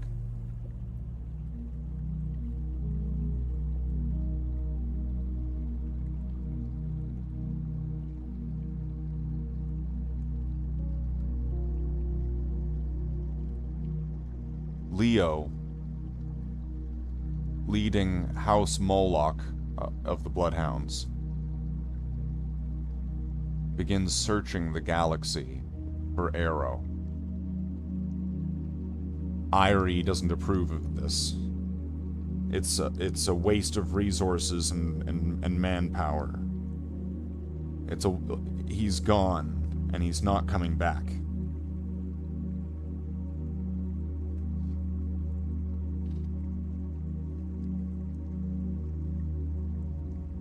Sightings of Arrow during major battles and events.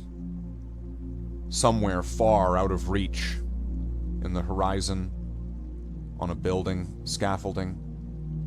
Somewhere where if you were to blink your eye or to try to get there, he'd be gone in an instant. And many began to claim that it was Arrow himself returning to sway the sides of battle, to protect his sons.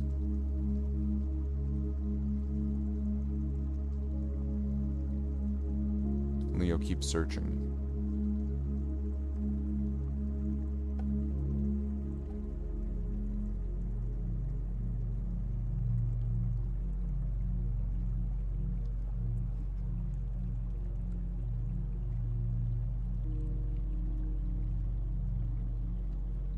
Leo, being not only the friend and confidant of the cloned Primarch, was in many people's eyes the true de facto leader of the Bloodhounds.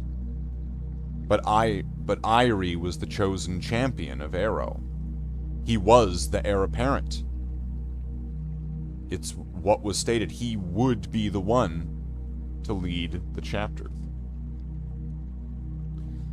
Leo is also a prophet, in that he's been able to predict and to see, to have sight, clairvoyance into the future, into events.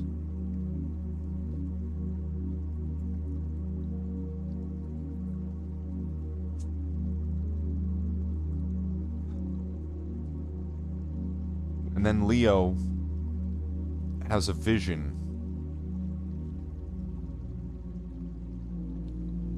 where Arrow wants him to take the Chrysogram, is telling him to take the Chrysogram.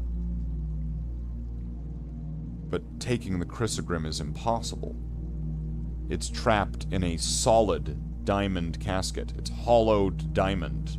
That's all one solid piece. It's an impossible piece of diamond. How do you even enter it? I mean, you could probably break it with something, but I mean, like, whatever. Impossibilium Manite. And the vision of Arrow tells Leo that he'll know. A part of him will know.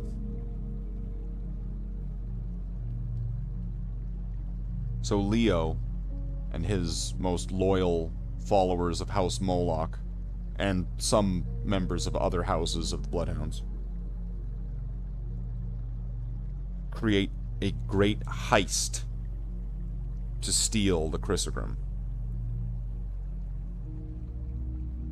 Now, the Chrysogram isn't just held inside a crystal casket. It's also protected by a security system called Sentinel. Now, Sentinel is a series of different defensive systems that are all tied together. One is an energy shield that is protecting the plinth of which that the crystal casket is laying on. So an impenetrable field that surrounds it. But there's also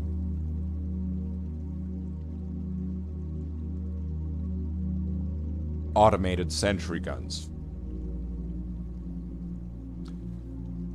The security system is handled through a control plinth that extends from the floor, which someone with authorization, such as chapter master or the heir apparent of the chapter, perhaps even Arrow himself, would place their hand, gloved or not, onto a scanning device, which would be able to scan their hand even through a glove or power armor. It would know. It would scan them. It would just do it. And if they had access, Sentinel would deactivate. The shield would lower. The guns would turn off training.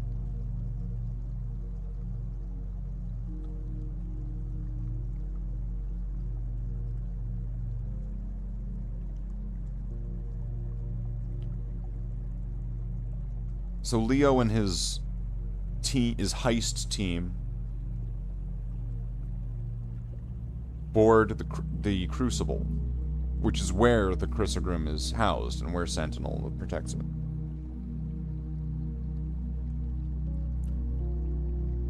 They manage to get past the guards, and Leo manages to deactivate Sentinel. But now, standing with the casket, Leo doesn't know, how am I supposed to take this? It's impossible.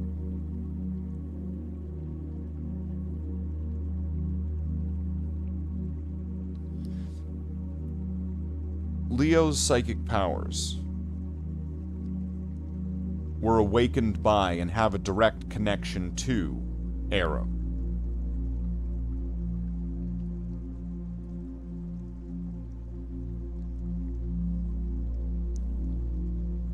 Focusing,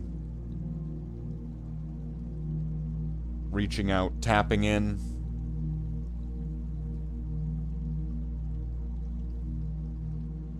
He reaches into the casket, his hand phasing into a red blur, a mist, an air.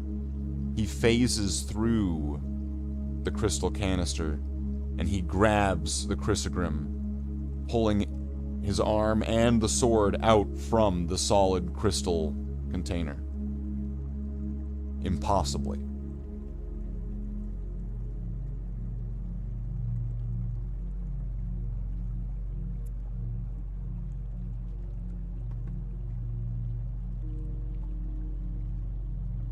Irie,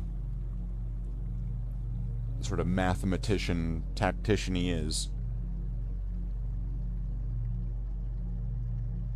he picks up on that something's up. And him and his team, his retrievers, Irie's retinue and his personal space marines all wear gold and silver armor. It's the same pattern as the Bloodhounds, except for it's gold and silver. And they're his, personal retinue and team. And he takes them to go to the Sentinel room, to go to see the Chrysogrim. And they find it's missing.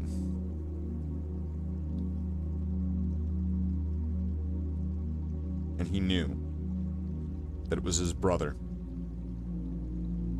Leonidas.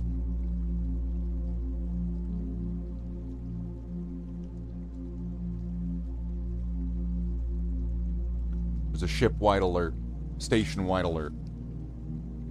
Leo and his Marines have to escape.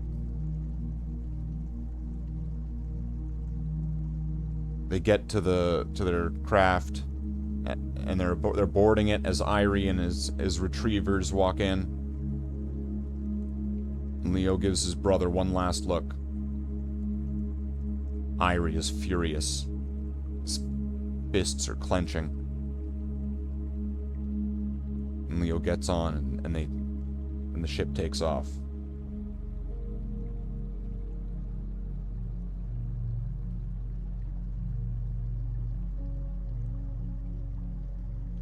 Irie chases after Leo.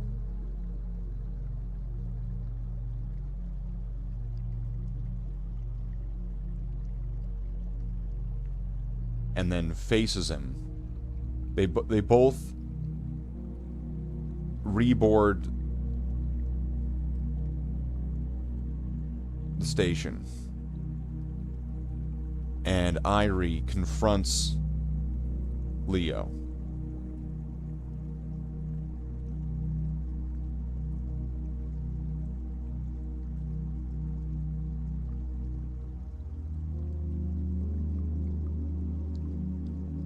But Leo, he's convinced. Irie says, I'm the heir apparent. This is my right.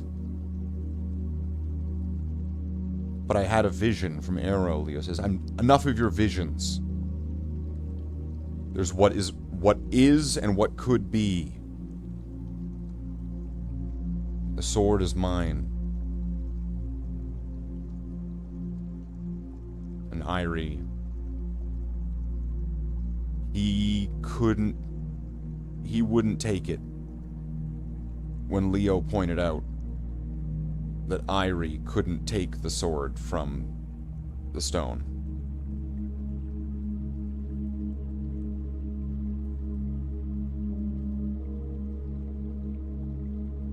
Fighting breaks out.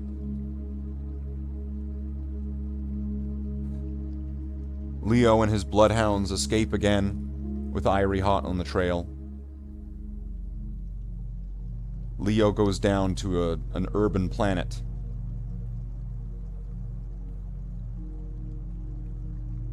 The people there have had lots of encounters with different invaders over the centuries, and they were more than willing to help Leo and his Bloodhounds help repel Irie. Irie and his forces land and find a clear, emptied city. A ghost city. Mysterious, considering this place is highly populated.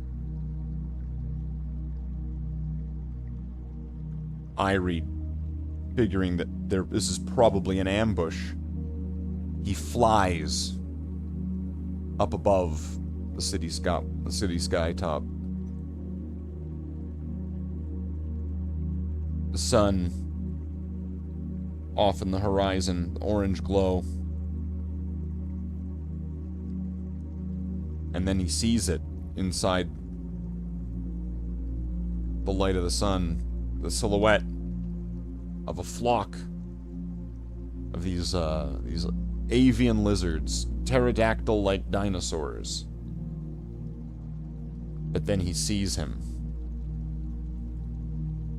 Leo, and several of the planet's inhabitants, and maybe some Bloodhounds, are riding these dinosaurs, flying towards the city. The dinosaurs are carrying bombs, and they fly over the city, and Irie's retrievers are bombed.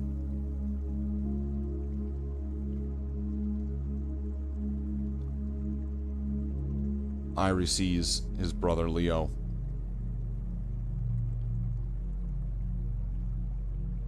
These dinosaur things are too fast. Irie can't keep up with it. He doesn't try.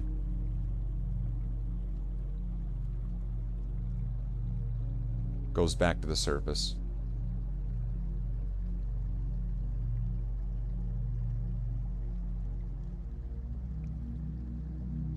Firefights wage out. There's a lot of planet. There's a lot of fighting.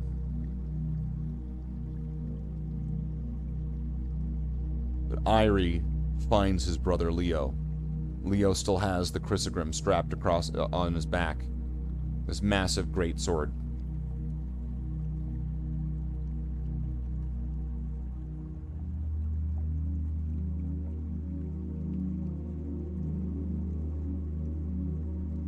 Leo tries to explain to his brother one more time, but Irie's had enough.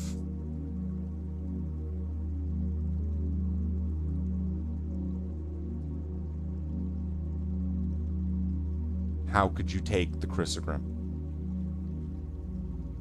How could you take what belonged to me?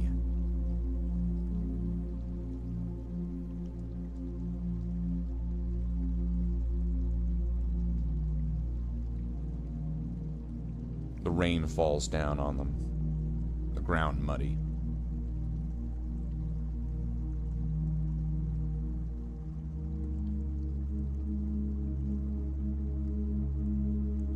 Irie draws his sword. Amaranth.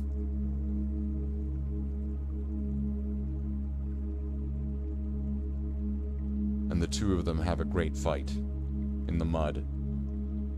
Irie swooping down like a hawk, and Leo using his powers to his greatest to be able to dodge as quick as he can, attack as quick as he can, but Irie is a great swordsman.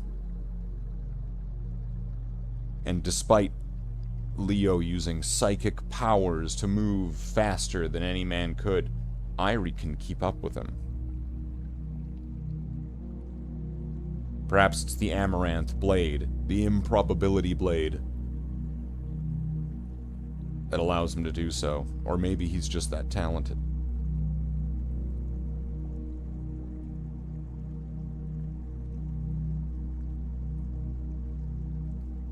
The two of them separate in the fight, some space between them. And Leo takes the Chrysogrim blade, raising it above his head.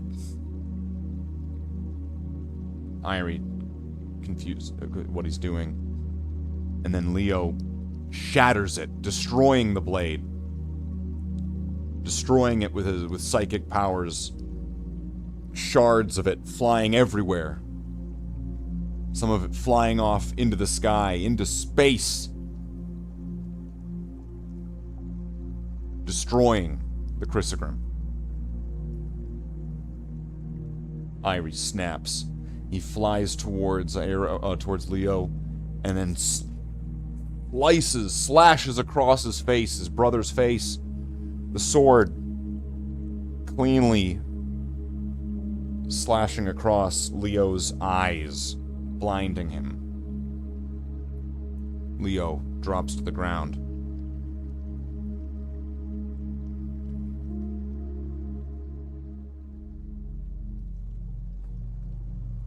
Irie is in hysterics at this point.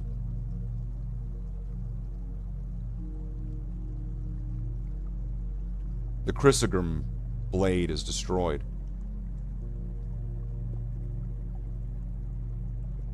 But he's terrified in himself at to what he had just done to his own brother, his own kin, his actual brother.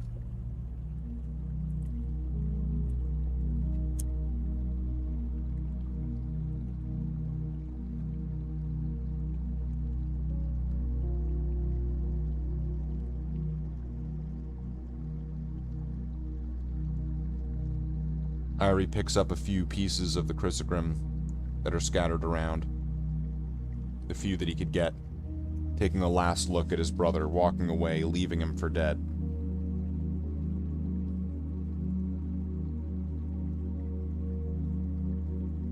Leo's team, his close team of Bloodhounds, find him.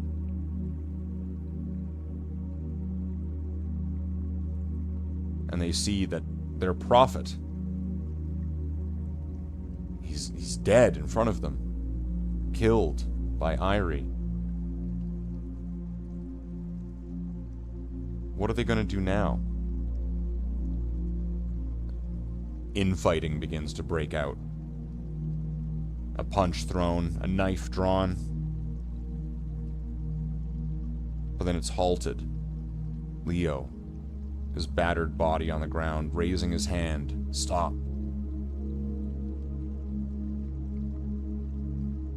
He's alive.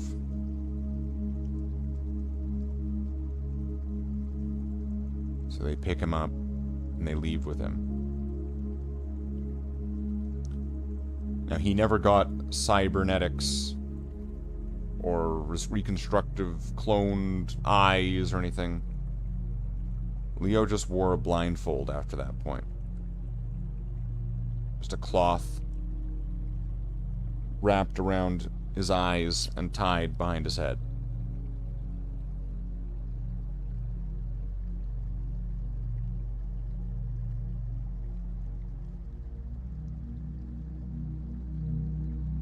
What next? Well, the Chrysogram's destroyed.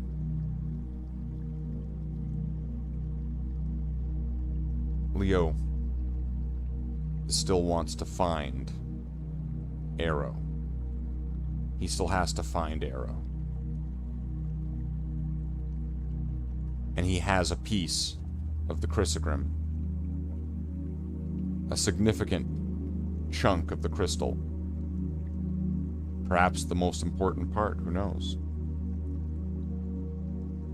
He still has it with him. It was gripped in his hand when Irie left.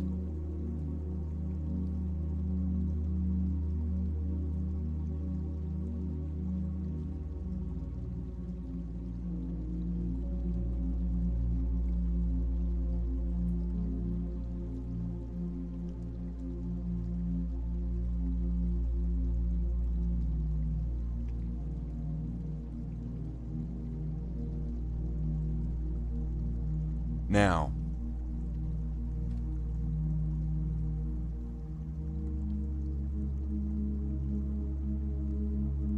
how much more of there would there be left to go?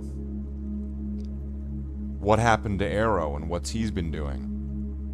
What about Slaith? What's going to happen between Leo and Irie? What are they going to do with the Chrysogram shards?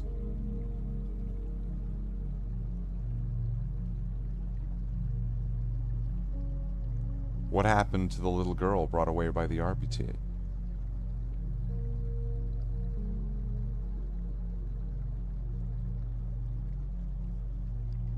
Well, these are all things you're going to have to find out next time.